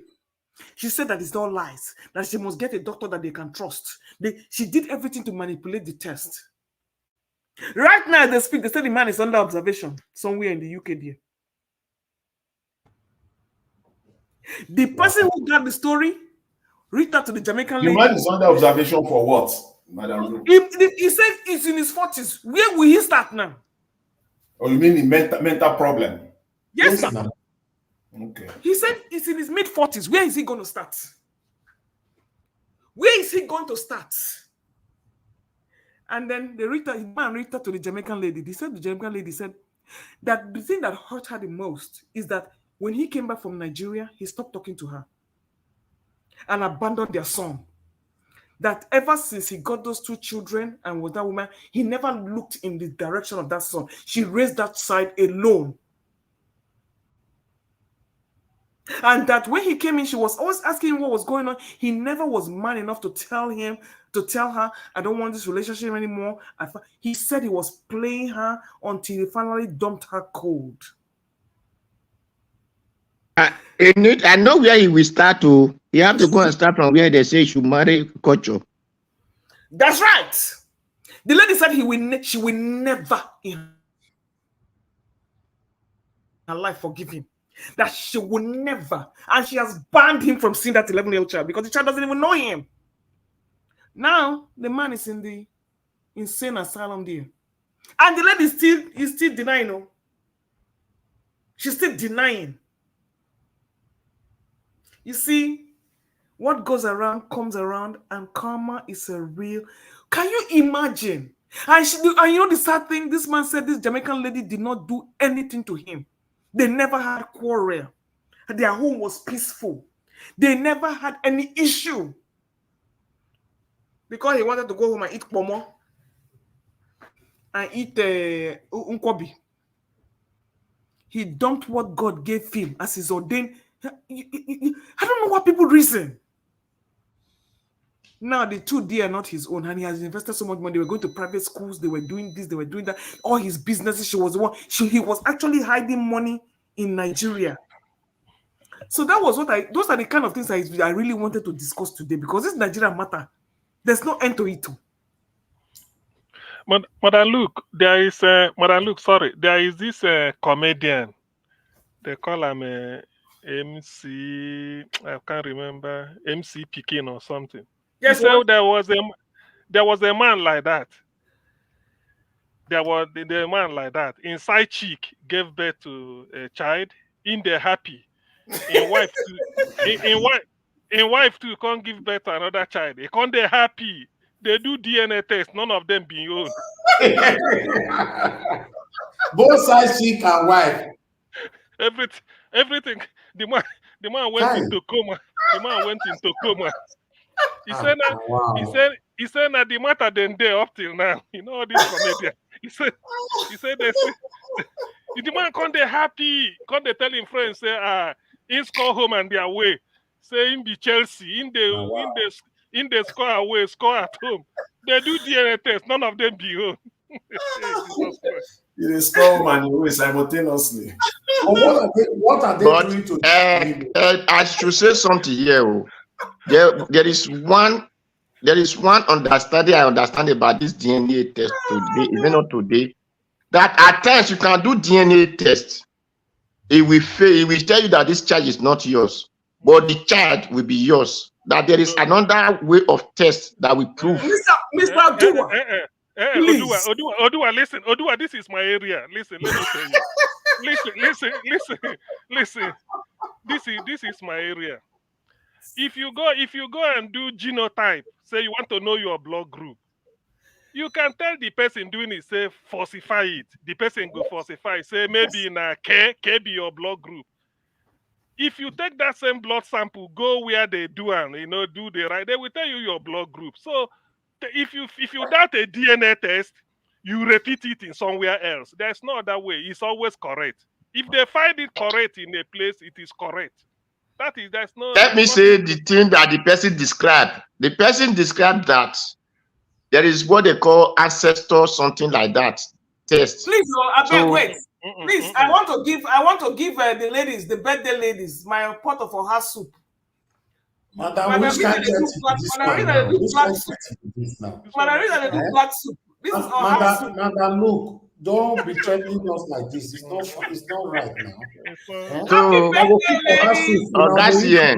Augustine, Yes, please. Yes, that, please. Yes. that person, the way he described these things, so the way he described it, that a neighbor, he said there was a person who his wife did birth.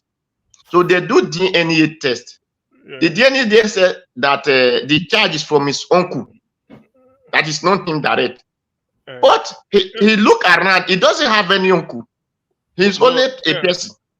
You know, the person will do it depends on this thing. You know, say if you want take your car to mechanic, you know the mechanic will go service your car. Although if you put signboard say in a mechanic you give him, if you damage and when people now look, they say no, you know Sabia. DNA is the most as close about 99% close to the result you want. It doesn't lie. What Mr. Odua they talk so? It doesn't is what I heard. Because the person was able to give example of what the result and result. So that is why. Those are the people that are conceived immaculately. Can you imagine? You understand what I'm saying? Forget about that. No, because let me tell you, the one that you cannot explain is immaculately. That's what I'm saying. That one only in the Bible. Now, if you go there and you do DNA test, we're talking about blood. Yeah. You cannot fake blood, though. You cannot. No, you don't. That's the thing, man. So when you say you heard, sometimes when you even hear something, there's some things you just shut down immediately because they don't make sense. Exactly. Odua, you hear the saying, blood is thicker than water. Sure, you know. Blood is thicker than water. There was a search that the boy referred people to. There was a group of DNA, something like that. He said it's traced to ancestors. So which can be now used to verify the person or so. So that was, I think he said in UK or something like that. Which one is traced to ancestors? Are you talking about the ancestry thing I've been doing? Listen. We're talking about two relatives here, father and son. Okua, listen. Before you go to do DNA test, the first question is, whose sample is this? Whether it's the saliva or whatever you're using. Whose sample? Is saying that this person name be father. Whose sample is this? The child, maybe the son or the daughter. What you want to know is there anything linking these two? That is just what you want to establish. The moment you do it, it didn't link. It didn't link. All you need to say is that this man is not the father of this girl or this child or this boy. End of quote. So you ask the mother, who is the real father? That is the question. That is just how to explain. So even if she's crying, they make noise, it doesn't mean anything because the moment you do it didn't work. So that is just Madam, look, Dr. CM. What about this one now that I'm hearing all over the place? The woman, they always claim that na child swap. Say the man and be the father. Say they swap the baby, that she's confident. So just voting up. Jonathan, the child swap. If I child swap, the DNA of the child not go get anything to do with the mama. That is the thing. That easy. The DNA of the child will be completely different from that of the mother. Exactly. As straightforward as that. So they will DNA is just like fingerprints. So they will need to do people the DNA specifically between the mama and the baby. Yeah.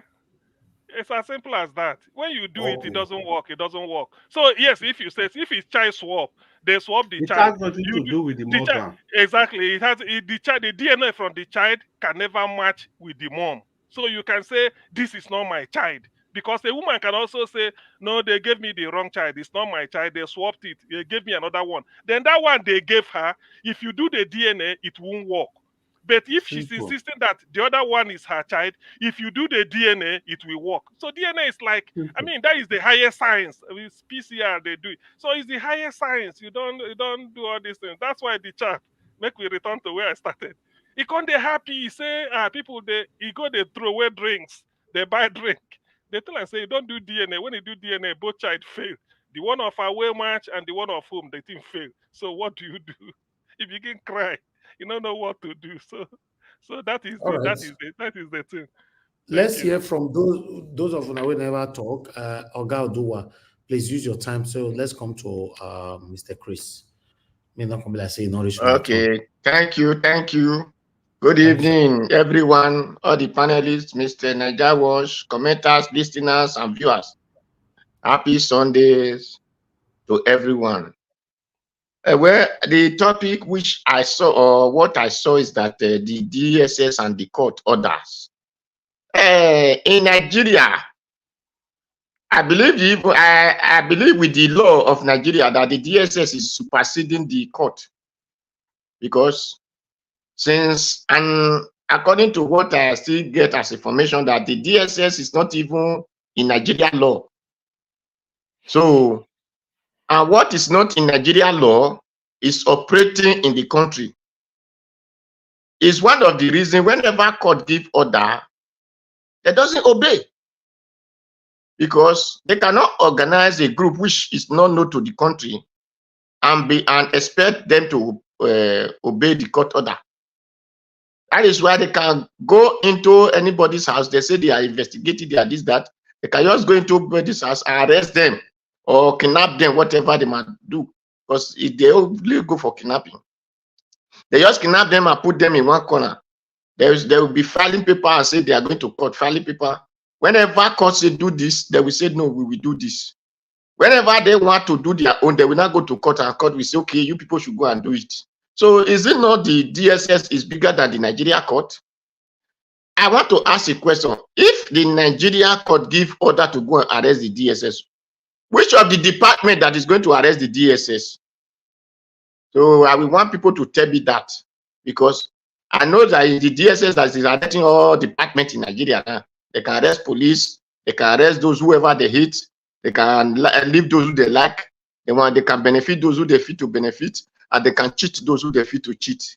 Then court giving order, because according to other countries, there are special force which can even arrest even the president. So they doesn't know whether you are judge, they doesn't know whether you are police officer, they doesn't know whether you are soldiers. As far as the instructions has been given that you disobey the law, they will arrest you.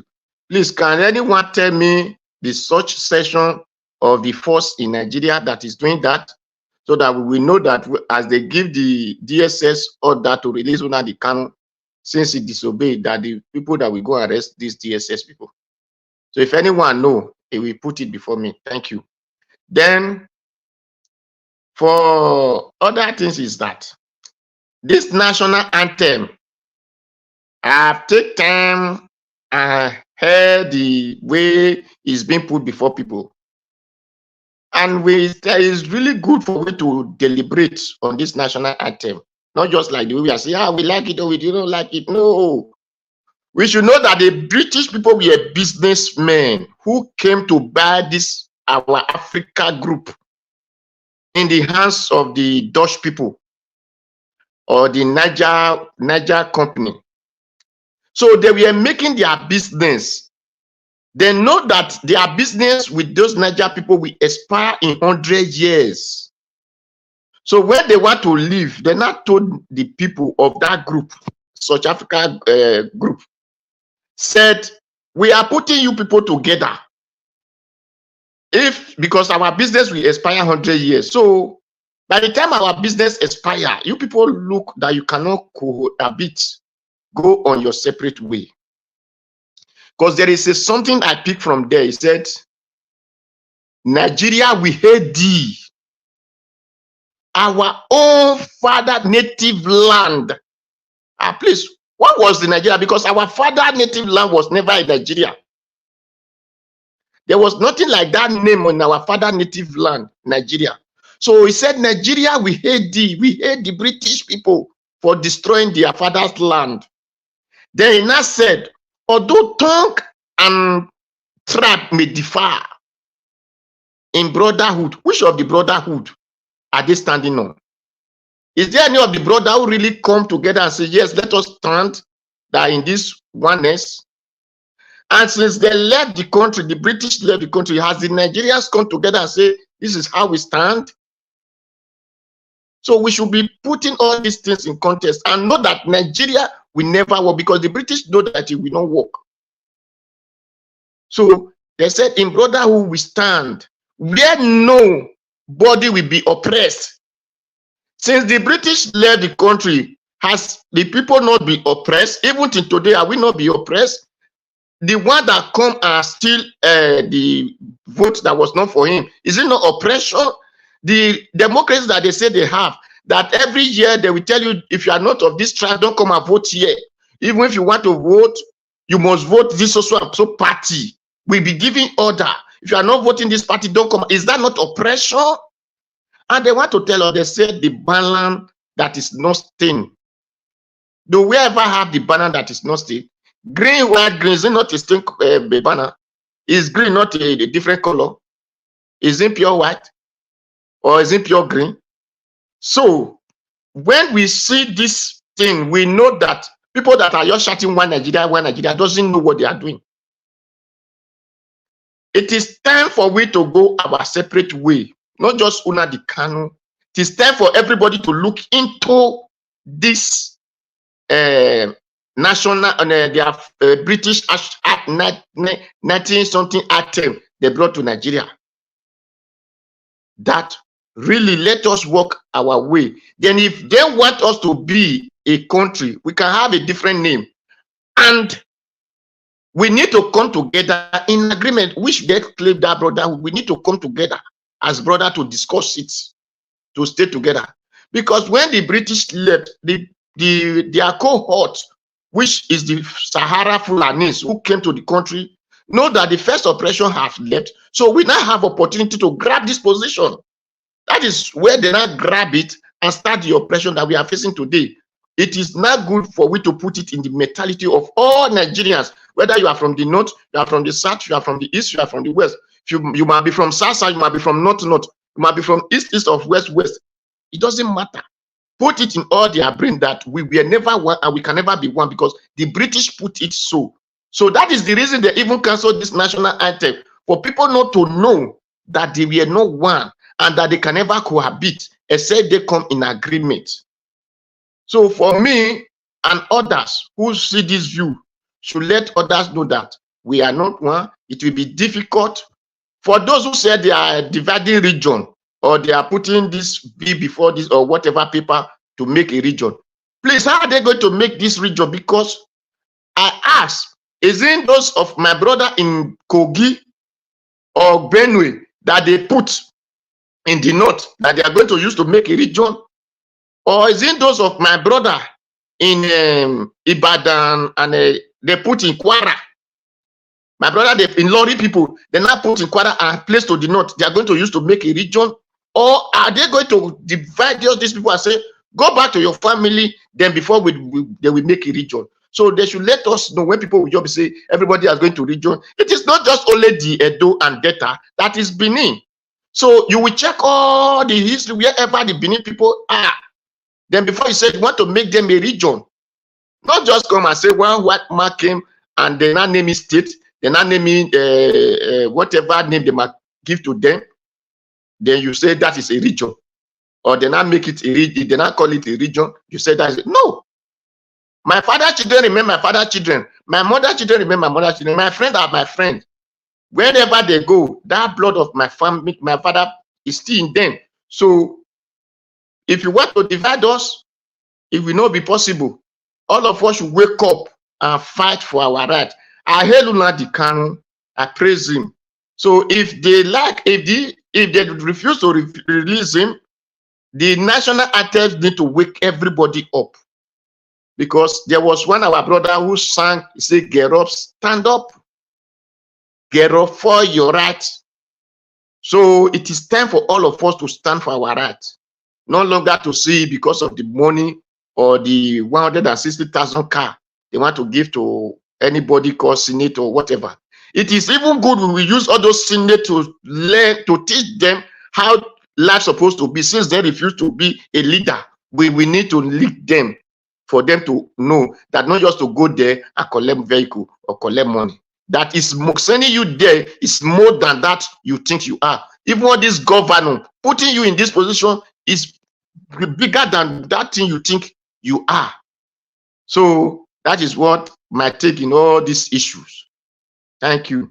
Let me say, Mr. Elvis, the day we have not know the day that these people are coming, and so should the case, if I'm not there, any day they want to come, please. The question I asked Olumide, which I still ask YPP, you people should help me ask the Afghan candidate that is coming, so that for we to know who is ready and who have been seeing visions how to develop Edo State for. Thank you.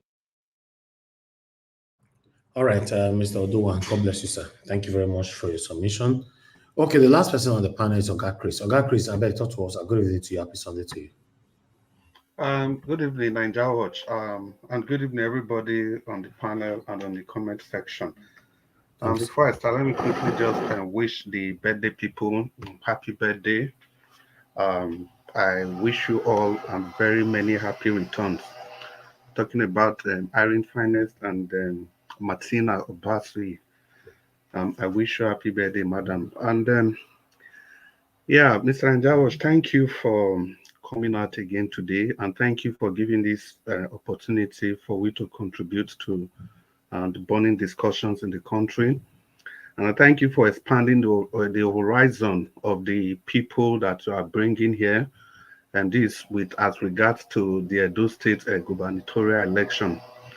Because I'm thinking, like they said, the more the merrier. Because when people come with different perspectives, I think we are able to establish the states of Edo State, not just from the eyes of one politician, but from the eyes of several politicians. And for that, I say thank you. And people in the comment section, good evening and happy Sunday to you all. Mommy Diaspora, special Sunday greetings to you. Thank you for all that you do. Yeah, well, let me just start with the issue on stake, and that's the case of Nnamdi Kanu. I think what we fail to realize about Nnamdi Kanu is that as at now, there's really nothing they are using to hold him back. Because we are just saying the DSS should release him, the Southeast people are not doing enough. As at now, the vast majority of the charges have been thrown out. All of them. The ones that are even remaining, you will be shocked the kind of charges that are remaining, and they are still holding that man behind. You see, it's quite mind-boggling that you have a nation that does not respect the rule of law, that does not give allegiance to its own Supreme Court. You see, that nation is heading only into one direction. Means that nation has chosen the place of death. There's nothing more. There's no how, anyhow you look at it. You know, we think it is a child's play when the leaders, the powers that be, the people that swore to protect and defend the constitution of your country, if these are the same people that are violating the constitution, then we have to wake up and smell the coffee. You know, it may not happen at the same time, but it's going to be happening in bits and pieces. When laws are obeyed based on the caprices, the whims and caprices of whoever is in power, then that nation is heading for destruction. We saw what happened in the last election. If only the powers that be, if only they respect the constitution, His Excellency Peter Obi would have been the president of this nation.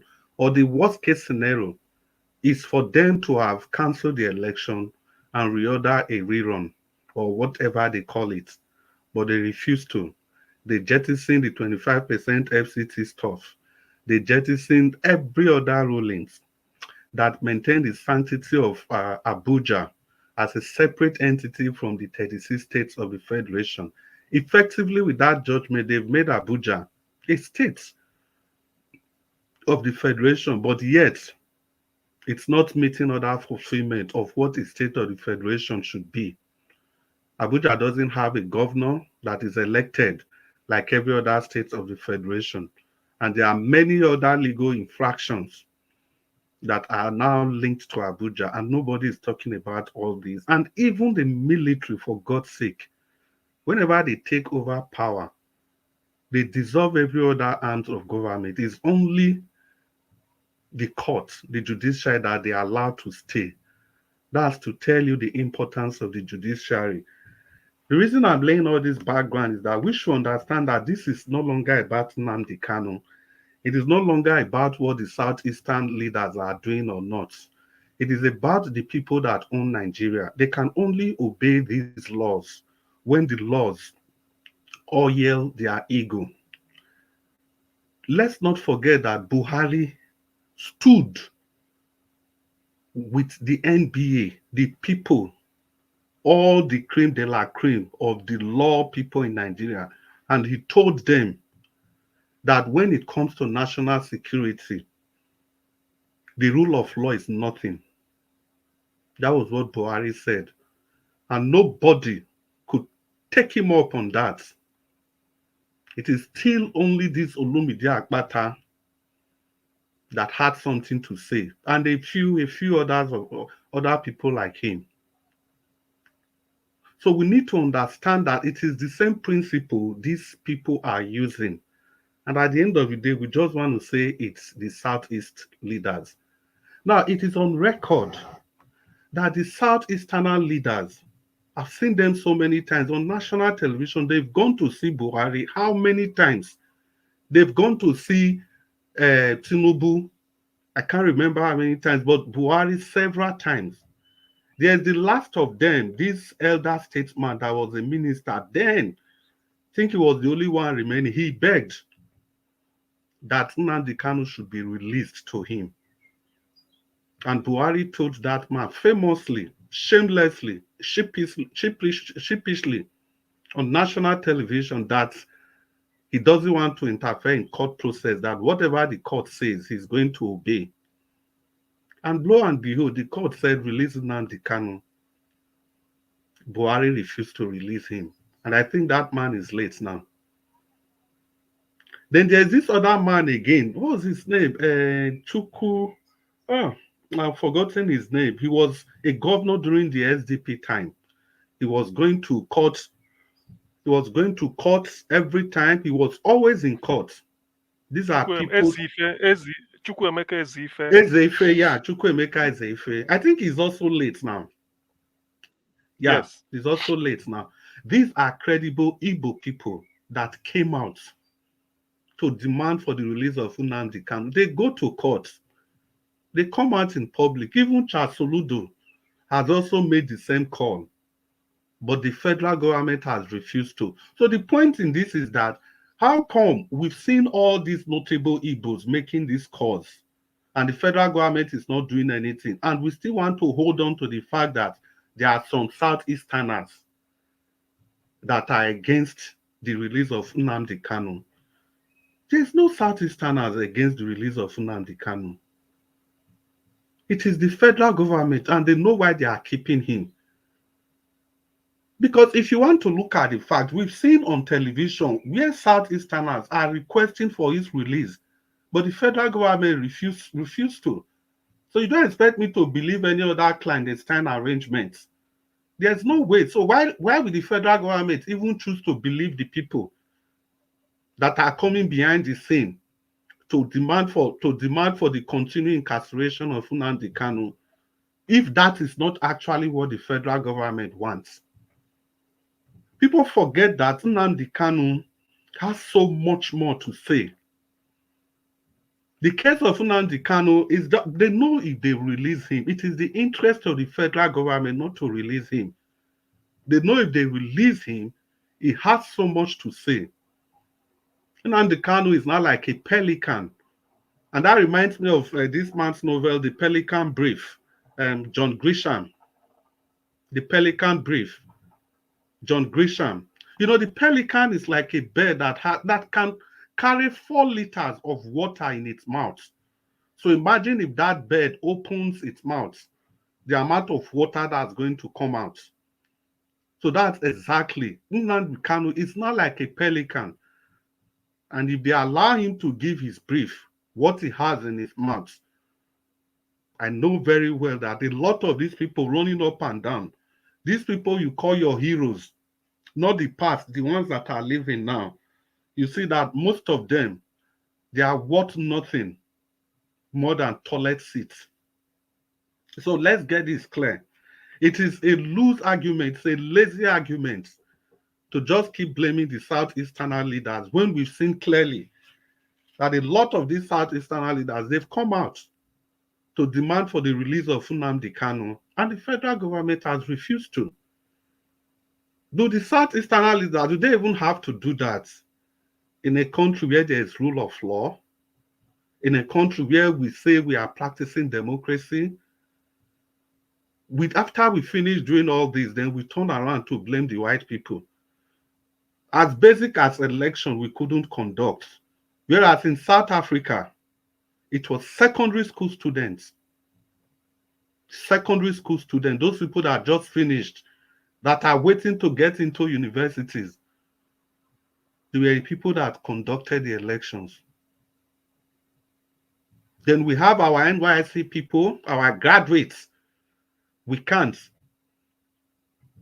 It will take us days. India, 1 billion people, with how many eligible voters, running into hundreds of millions. They conduct election and they get results the same day. Is it not the same white people that colonized you and Indians, and we got our independence almost the same time? Why have these countries moved on and we have not moved on? Because we refuse to. We simply refuse to. We don't want to obey laws. We don't want to follow any due process. Even if the killings, everything in the Southeast, if it stops today, get it clear, if there's zero killing today in the Southeast, they will still not release Nnamdi Kanu. They will still not. So the people that are keeping him there, they know the reason why they are keeping him there. And the more they continue to do so, the more they are giving him more power. The more he becomes more refined, more refurbished, just like they say, it is the test of fire that makes a fine steel. Nnamdi Kanu is still going through the test of fire. And the more you keep him there, the more effective he will be if he comes out. You can see the way he talks to the judges, fearless, boldly, but backed with the law, with the provisions of your constitution. We are not doing ourselves any good for keeping that man continuously without him having done anything. What about the other people they are releasing? Who went to beg for them? Is it the kind of things we are even supposed to be advocating for? That the regional leaders, they should go and beg for him when the laws are there? The laws have taken its course. And let's get this clear. If actually they have something in the law that they can use in holding this man, they would have. The same case of Peter Obi, if they had something against Peter Obi, they tried and tried and tried and tried. The only thing they could even doctor was that infamous telephone conversation. That was the only thing. So people, wake up. The rulers or the ruiners of your country, they are not ready to set us free yet. And that is why we must keep fighting. That is why we must value a station like this. That is why we must all take time to salute Nigeria Watch for all he's doing. Not just giving us the opportunity to do it, but freely. With this event, this talk, this discussion every day, encroaching into his personal, private life. That is the sacrifice. That's the much he can give. So we all must also sacrifice, even if it is in the comment section. Whatever you write there will go a long way in helping to solve the problem of the country.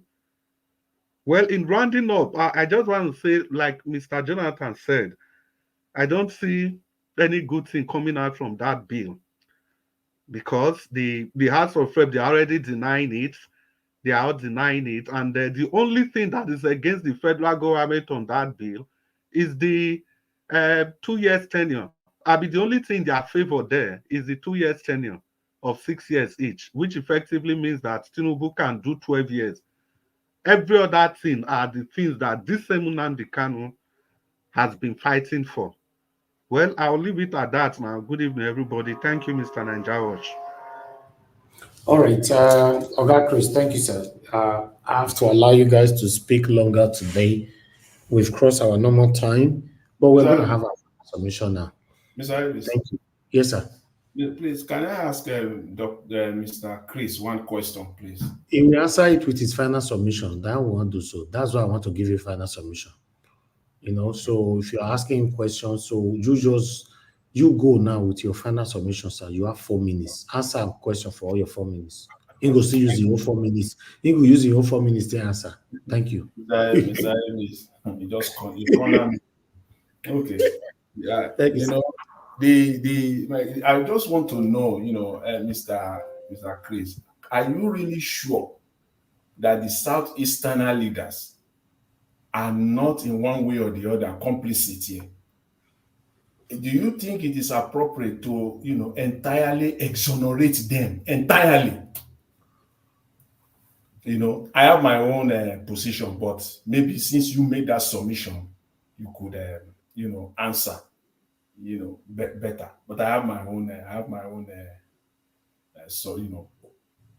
belief or submission on that. So that's my question for you. But lastly, I would just say, in my earlier submission, I talked about the issue of the paper that they gave to the National Assembly. They call it. Madam, look, I beg, mute yourself. Cover your camera, I beg. You are making everybody angry here. So I talked about that, and I said that it's not going to happen.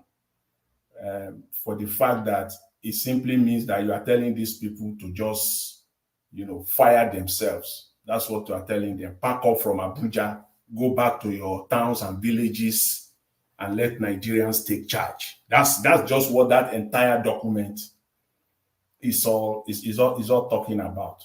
And I will want to say this again with respect to the Nigerian economy. See, it's unfortunate where we are right now. In fact, when the company that left Nigeria just recently now, Procter & Gamble, another big one that left Nigeria that we all should know is Glasgow. GlaxoSmithKline have also left Nigeria. So we can see. And one of the reasons why these people are leaving now is not that they have not been facing these challenges in the past. Of course, they've been operating where there was no light before. There was no electricity. They've been buying their diesel before to operate their factories for decades and decades. They are there. They didn't leave. They've been doing every other thing in Nigeria before. They didn't leave. Naira has been fluctuating back and forth for decades. They didn't leave. Why now? See, these companies, these multinationals, they are part of our problems. They are part of our problems. It is now left for Nigerians to take advantage because they say, as the saying goes, that lives abhors a vacuum. They are creating this vacuum. It is left for Nigerian entrepreneurs to come in and take their place. This is the opportunity as they are living, or as all of them, they are living in droves. They are living in droves. We're just mentioning the big ones, the big multinationals. So the vacuum is now, they have created this vacuum and they continue to create it. This is left for Nigerian entrepreneurs to come in and take it. That is why the candidacy of someone like Okubowa in Edo State fits in perfectly well. It is left for Nigerians entrepreneurs. They are living. Take their place. One of the problems that they have created in Nigeria in the past that has been working for them to their advantage that now is no longer working is the forex. They are part of the problem. They colluded with the central bank over the years, over the decades, getting naira at the cheapest rates. But now that loophole was blocked, and they have to be going to the same place where you and I are getting dollar. So it is not terrible for them. So they have to leave. It is left for Nigerians now to, that is just my submission here. Nigerians, take advantage of this opportunity if you can. I still know that the terrain, the environment is not friendly at all. Okay. But do what you can to take advantage. Thank you very much, Mr. Elvis. I will leave it at that for now. And thanks to all the panelists. Thank you, Oga Jonathan. Mr. Dua, your 4 minutes, sir. Okay, thank you. Baba Jonathan, you have even just used you have even submit what I was about to say. Well, anyway, let me still put it in my local way, because you know, people talk of a brand hype, Mr. Odua, please please just give me 10 seconds. Please, thank you very much for your submission, the way you explain Nigeria with LD. When the news came out last week, I wrote on my notes, Nigeria with LD, another C finish, and I wrote it there, but that was what I have. And thank you very much. You explained it very well in the layman's way that every Nigerian who had opportunity to listen to, we just understood it entirely, what it is. Thank you for that submission on Nigeria with LD. So thank you. As I used to say, that Okungbowa Owokan, Paul has a vision for our people. The other day, he was talking about women, something like that. Why those who understand British English or Queen's English were mocking our candidates? That why must he say that is what we use to generate money? And now people are saying Pampas, leave the country. I believe the same people that are doing Pampas are the one doing that what our brother said. We want him to be functioning in those states. So automatically, people should understand how to generate income and how to engage people into work. Now, for those who have sense to think, this is where cooperative come in. Who are going to be this cooperative? Are we going to be expecting South America or South Africa or this thing? It is the duty of leader to put your community together and say, involve your money in these things. All my community, involve your money in so and so things. Then they will start employing themselves. They will start being the one to pay tax to the same state. Then they will start being the one to benefit from their salary. But if anyone did not know what is called leadership, if we said, I am coming, I will go and borrow money. Then I will go and be looking for people to sign MOU with. You don't, if you have sense, what you need to do is to teach your own indigenous people the way to manufacture that things. When I came to this Italy, I found our people who said they work in tomatoes farming for tomatoes factory, but they were just collecting money. I asked them, what did you people learn in that your factory? And I said, I just went there to work. And I said, no, the reason that God sent you to that factory is not to go and work, just to go and collect money, but for you to learn that thing and bring it back to your country, because your country doesn't know how to manufacture it, but they know how to farm tomatoes. So when you were working, you're supposed to be looking at it, putting it in your brain. The one you can write, you write it down. Then when you leave there, look for a group. I said, did you know the reason that they are paying you? The white man are paying you because he know one day he will release you from that work. So the money is given to you for you to go established. And that is why for those who work in China, who go to China store, you will never see one China selling something in their store. For those who work in white man companies, you will never see it. It's only one person, either him, his children, and his wife, which is local cooperative, and his family, little family, will do it. Or other will bring cooperate with friends to be cooperative in that company. There you will not come as a learner. There you will say they employ you and they are paying you salary. So this is what a leader should think of and do for the people. And that is why I'm always using Okpila Sube to give example. Although it's not that only Okpila Sube, but that is the one that you doesn't pay anything to collect from before you get it. That is why I use it as an example for all leaders that want to come in those states. All right, Mr. Odoa, God bless you, sir. Thanks for your submission. Okay, let me come to Mother Luke. Mother Luke, if you're there, give us your final submission, 4 minutes, please. Oh yes, so so we're talking about Nigeria again, and back to Edo State politics too. I don't know. I don't. In fact, right now I'm just in a, what will I say, a bystander mode, because I think I've come to the end of.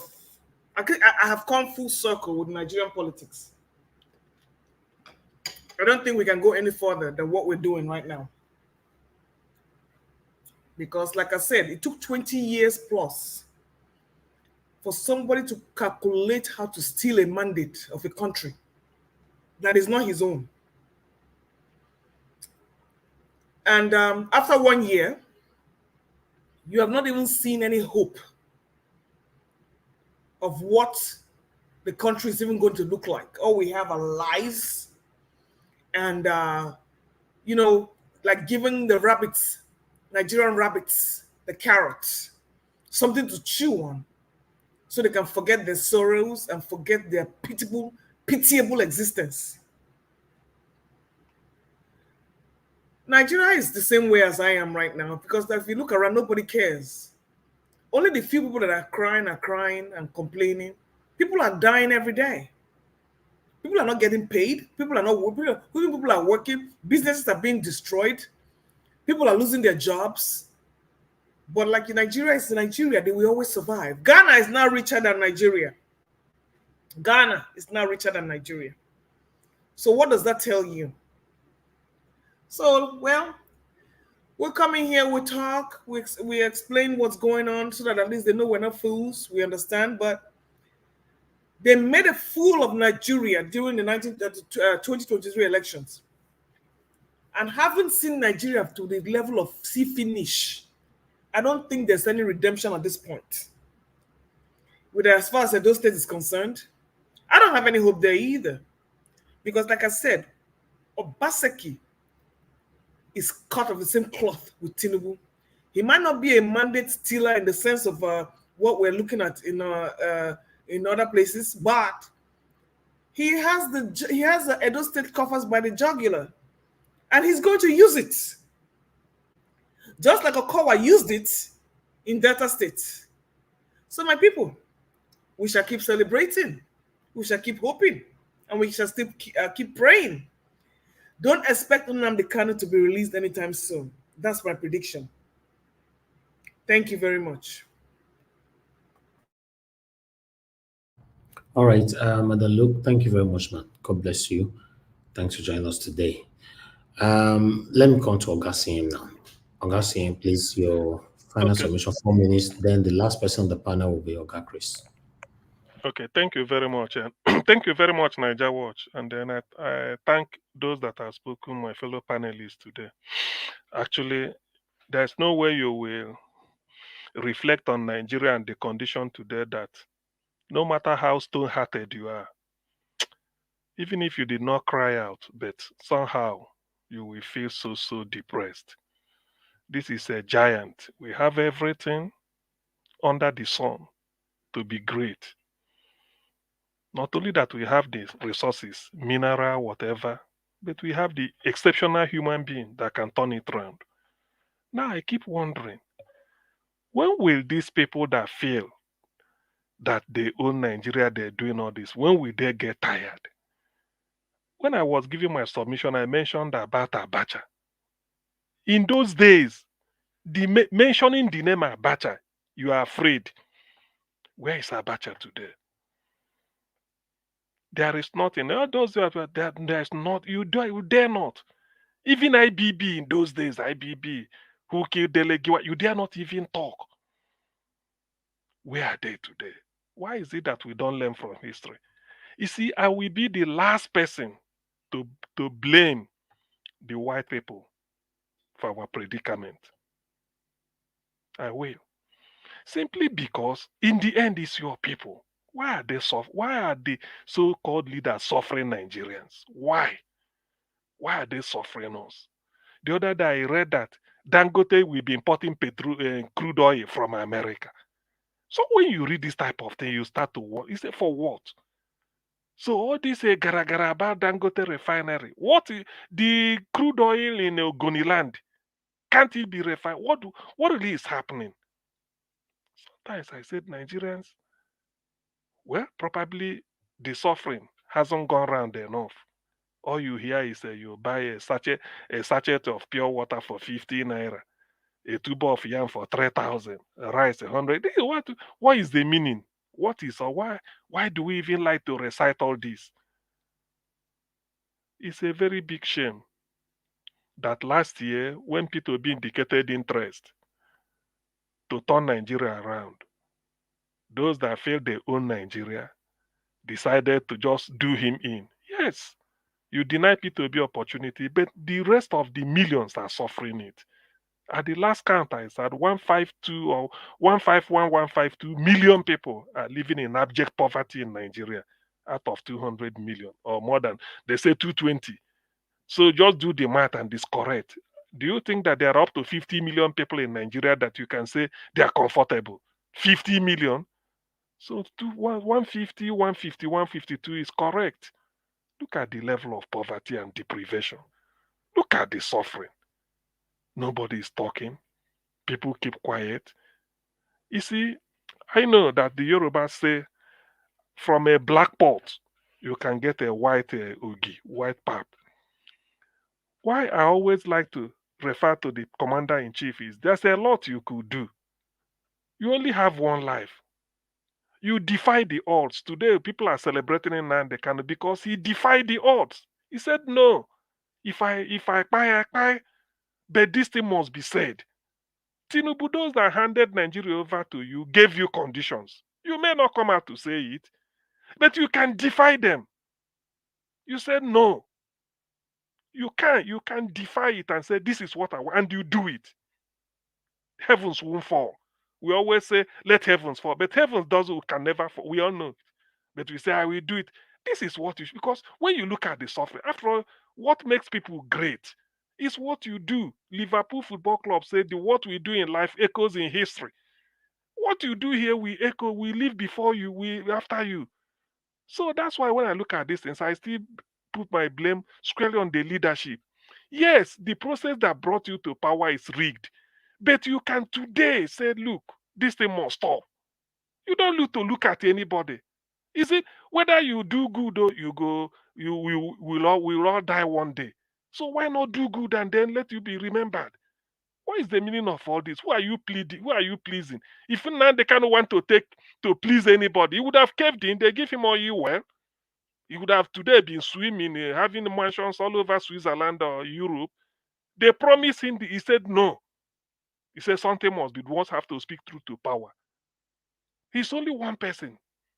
But look at the impact he has made. And then people now realize that, yes, he's not fighting for his own. Otherwise, he could have been a billionaire.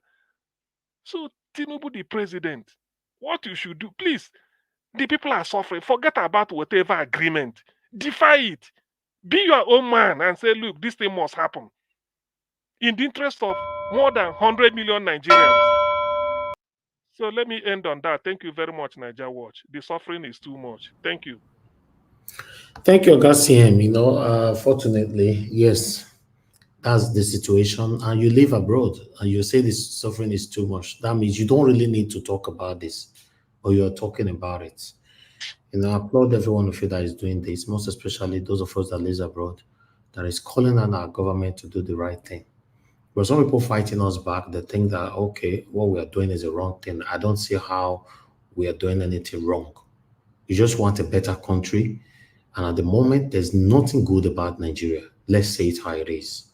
Some of you also accuse us by saying, oh, we shouldn't be talking the negative side of our country. We should talk about the positive side. Please tell us which part is positive that we can talk about. I don't mind talking about it if you can tell us.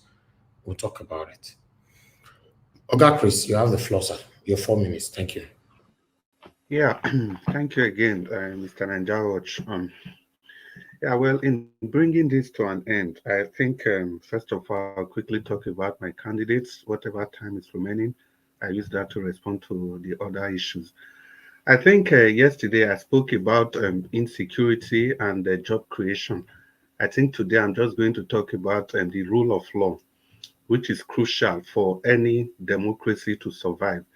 And we've been talking about this Nnamdi Kanu story since morning, since every day. We've done 1 month hashtag for Nnamdi Kanu, all because of the rule of law. And so that is why I've chosen to talk about that, and with respect to Barrister Olumide Akpata of the Labour Party. This man is not just a politician, but he's a legal icon. Like he said in his campaign, and like he has demonstrated, he said he's going to govern the state with the basic tenets of the rule of law, the Constitution of Nigeria, and the extant laws of Edo States, of Bende States, now Edo States. He promised this, and he has, I always like to talk about not just what he has said, but what he has also demonstrated. He has demonstrated this time and time again in everywhere he has served.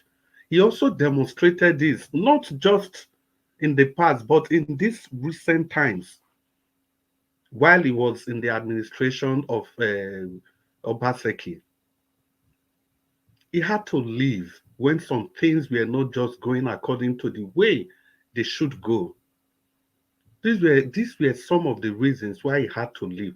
So if we must move forward as a nation, we must never overlook the importance of the rule of law, because it's only with law that you can build a nation. And this is one of the magics. This is one of the powers that Olumide Akpata is bringing along with his candidacy to be the governor of Edo State.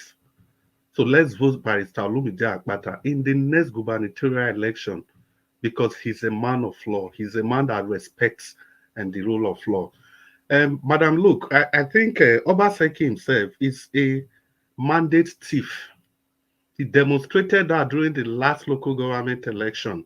So if people like that, if they have the opportunity of also manipulating the elections at the national level, they would do that. As long as in the Edo State local government election, there was no free and fair election.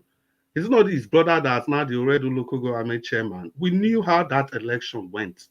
So if he had that opportunity, he would do the same thing these other guys are doing. Mr. Jonathan, to your question, I think the point I was trying to make is that even if the old Southeasterners, if they all gather to go and beg these people, that doesn't mean they are going to release Nnamdi Kanu. So using the Southeast as an excuse is just maybe a lazy way of looking at it, because we know that the reason they are keeping him is best known to him. So it's not a question of whether they are complacent or they are not. If all of them go on their nails and beg the federal government of Nigeria, they will not release him because they know why they are keeping him there.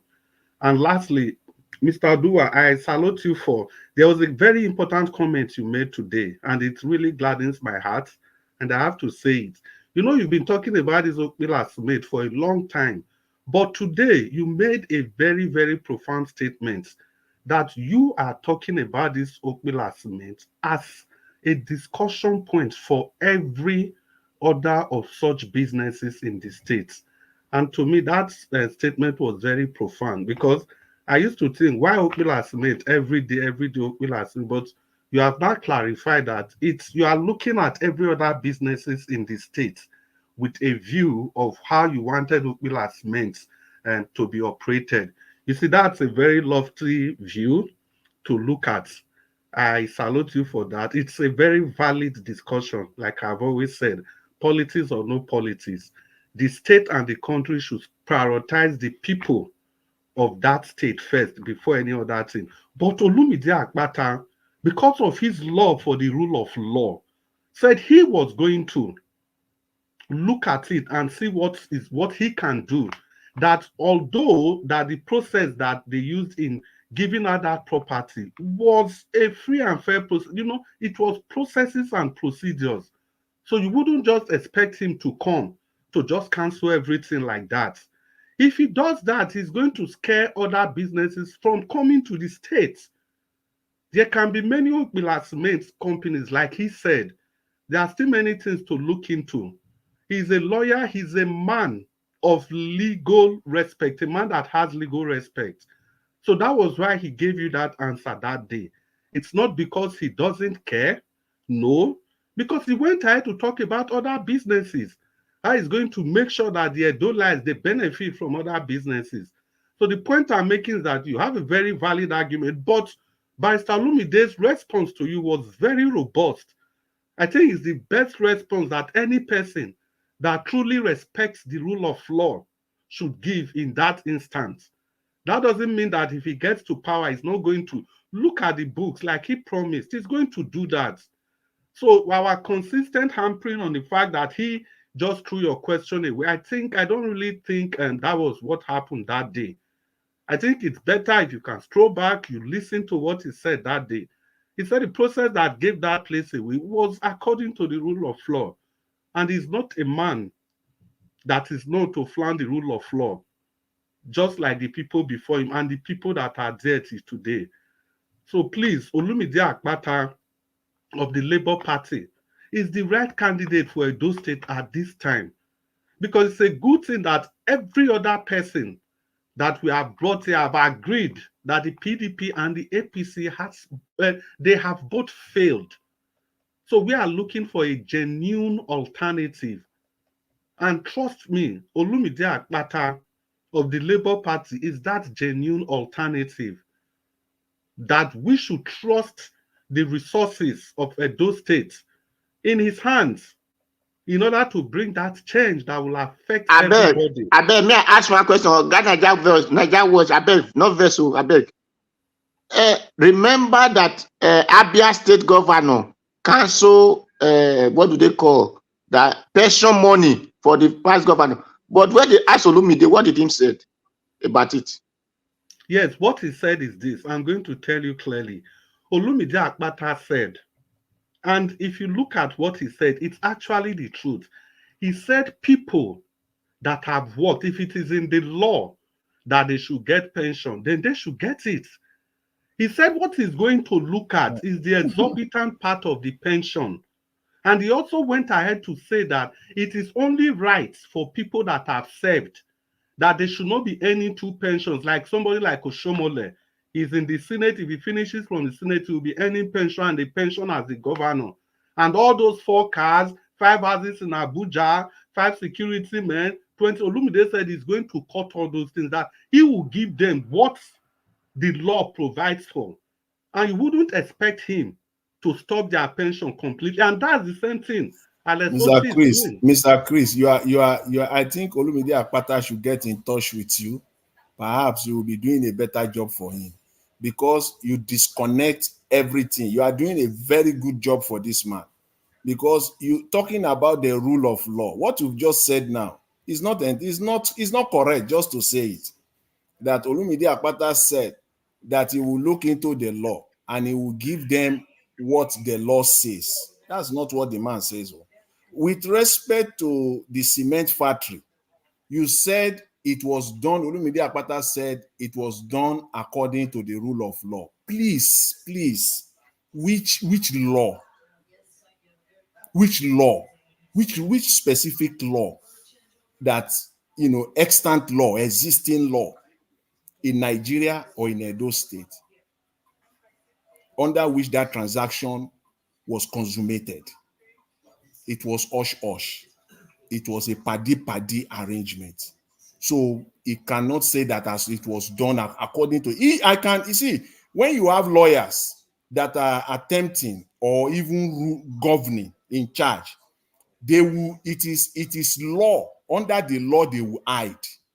And law on its face is not about right or wrong. It's about proving. Whoever can prove. And that's what they will do. And that is what is doing in this case. Pension. You have to say it the way it is. You cannot be collecting pension, 2 pensions. I will cut one off. Period. Simple. That's the simple, direct response. Any other spinning or dancing around it is all trying to to play to the gallery and playing politics around it. Cut off the pension is as simple as that. That's the straight, honest response to it. Yeah, okay, Mr. Jonathan, now you've made the point. For the pension, I think I was very clear. I was very lucid on that. I'd used Oshomole to give example. And he went ahead to say not just only cutting off the pension, that if there are other things, other exorbitant benefits, even on the regular pension, is going to stop them. And secondly, for the Okpilas mates, even if we are talking about the rule of law, we are paraphrasing here. What he said was that if due processes were not followed, it's the same thing as the rule of law, that is going to relook, he's going to revisit the sale of Okpilas mates. Okay, what about if Edo State, remember we had a quasi House of Assembly then because of this same Obaseki. What about if he had gotten 7 of those people to hurriedly pass a law that will allow them to do all these shenanigans that they did? What about if there was a law like that in place? And may I say something?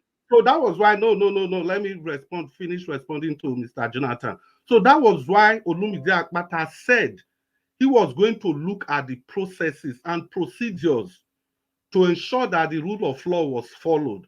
And now I say again, with all sense of humility, that the rule of law I'm using in this, it doesn't really mean that he said the rule of law per se, but the processes and procedures to check that things were done properly.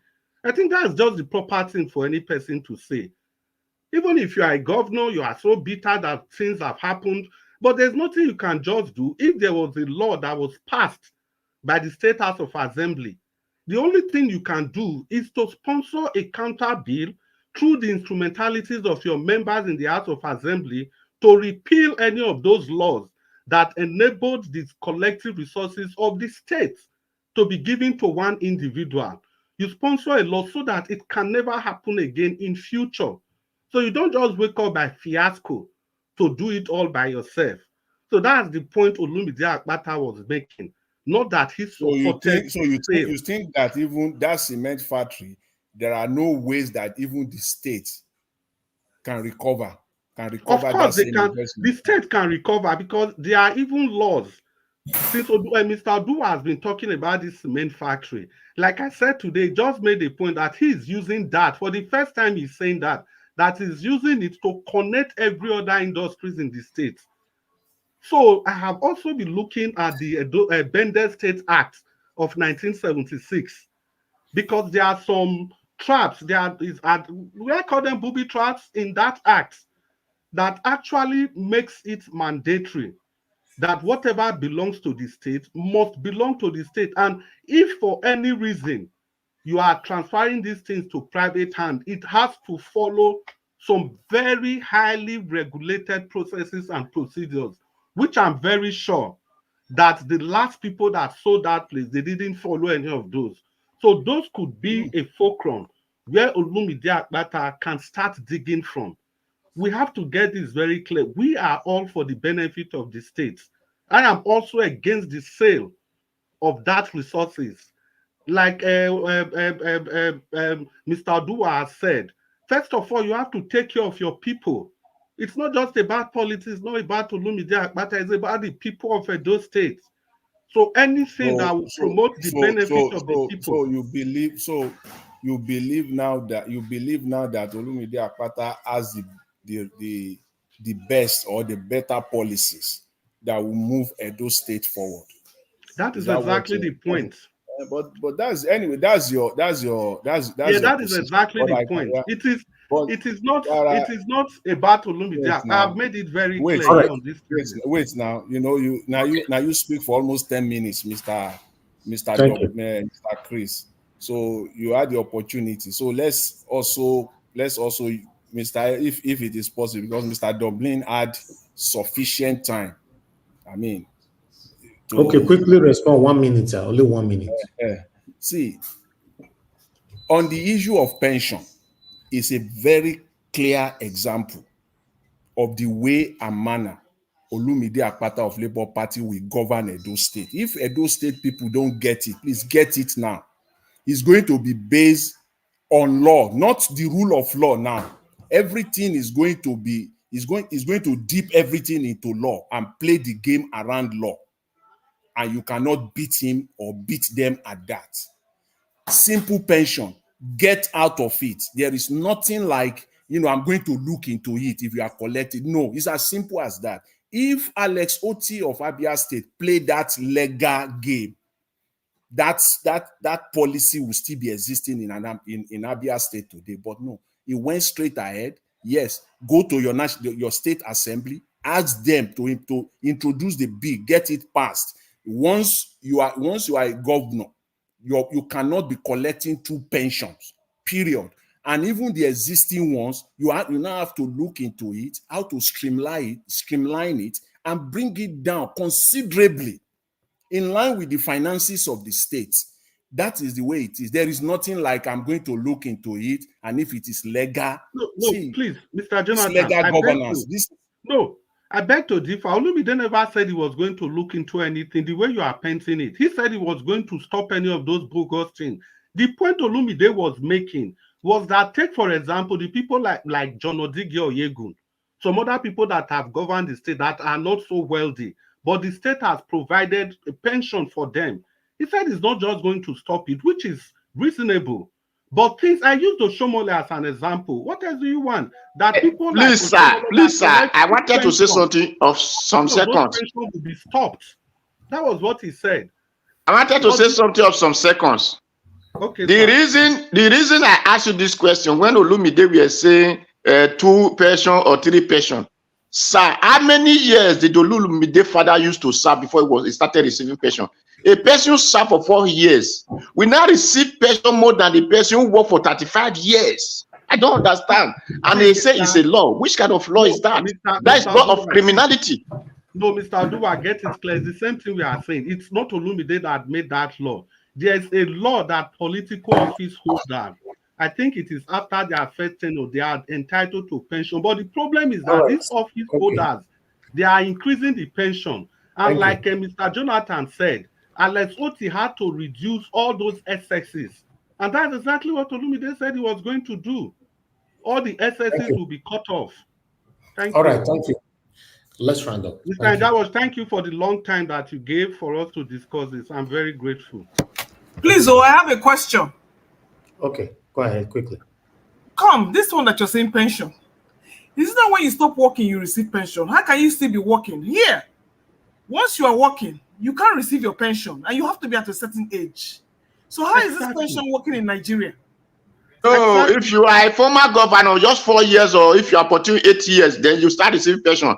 Not that you work 25 years or 10 to 10, 15 years. Let's quickly make this point, please, because of Nigeria Watch. You see this whole shenanigans, it was made.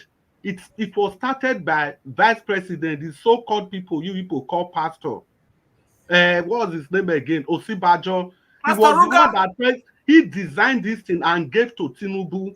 And when he did that, every other state, they started copying that Osibajo's model. He was the first person that did that. Go and check the records. And yet they call him pastor and professor. And that is why law people are supposed to say it will never happen in my land anymore.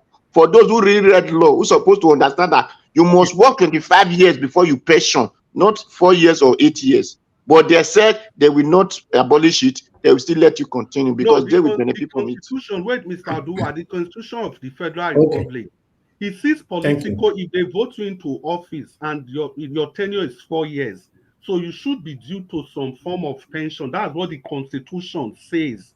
Not any thank you. person. Thank you. Okay, thank you. Thank you, everybody. I appreciate you all. Amanda, look, if, according to your question, if they explain Nigeria to you and you understand, you know that the person that explained it did not explain it well. So that's the only answer I have for you. I think so. Thank you. Yes.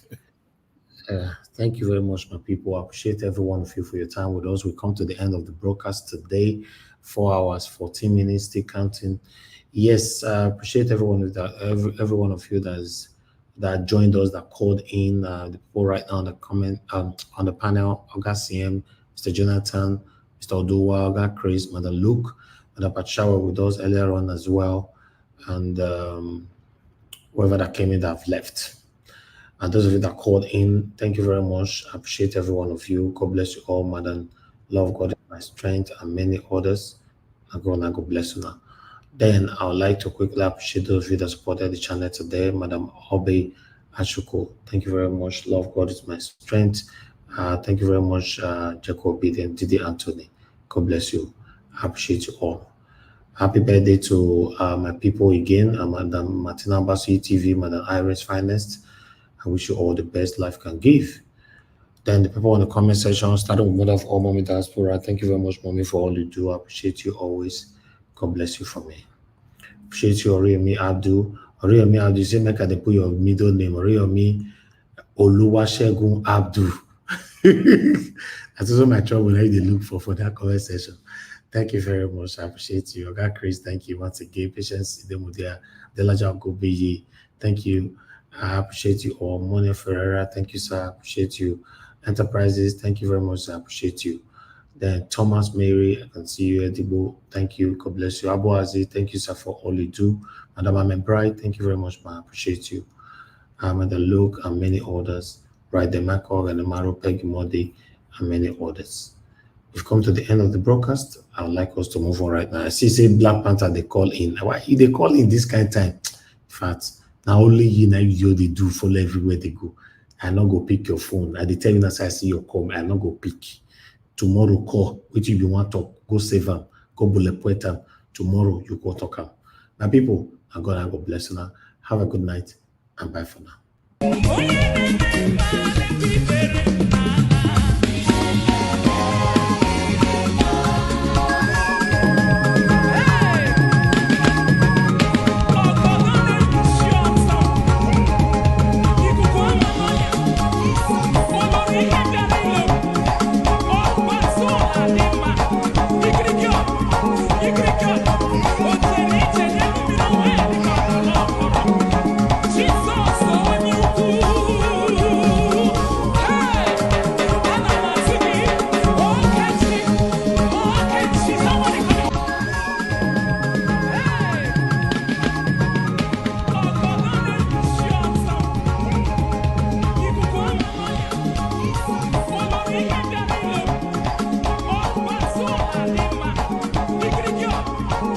Go!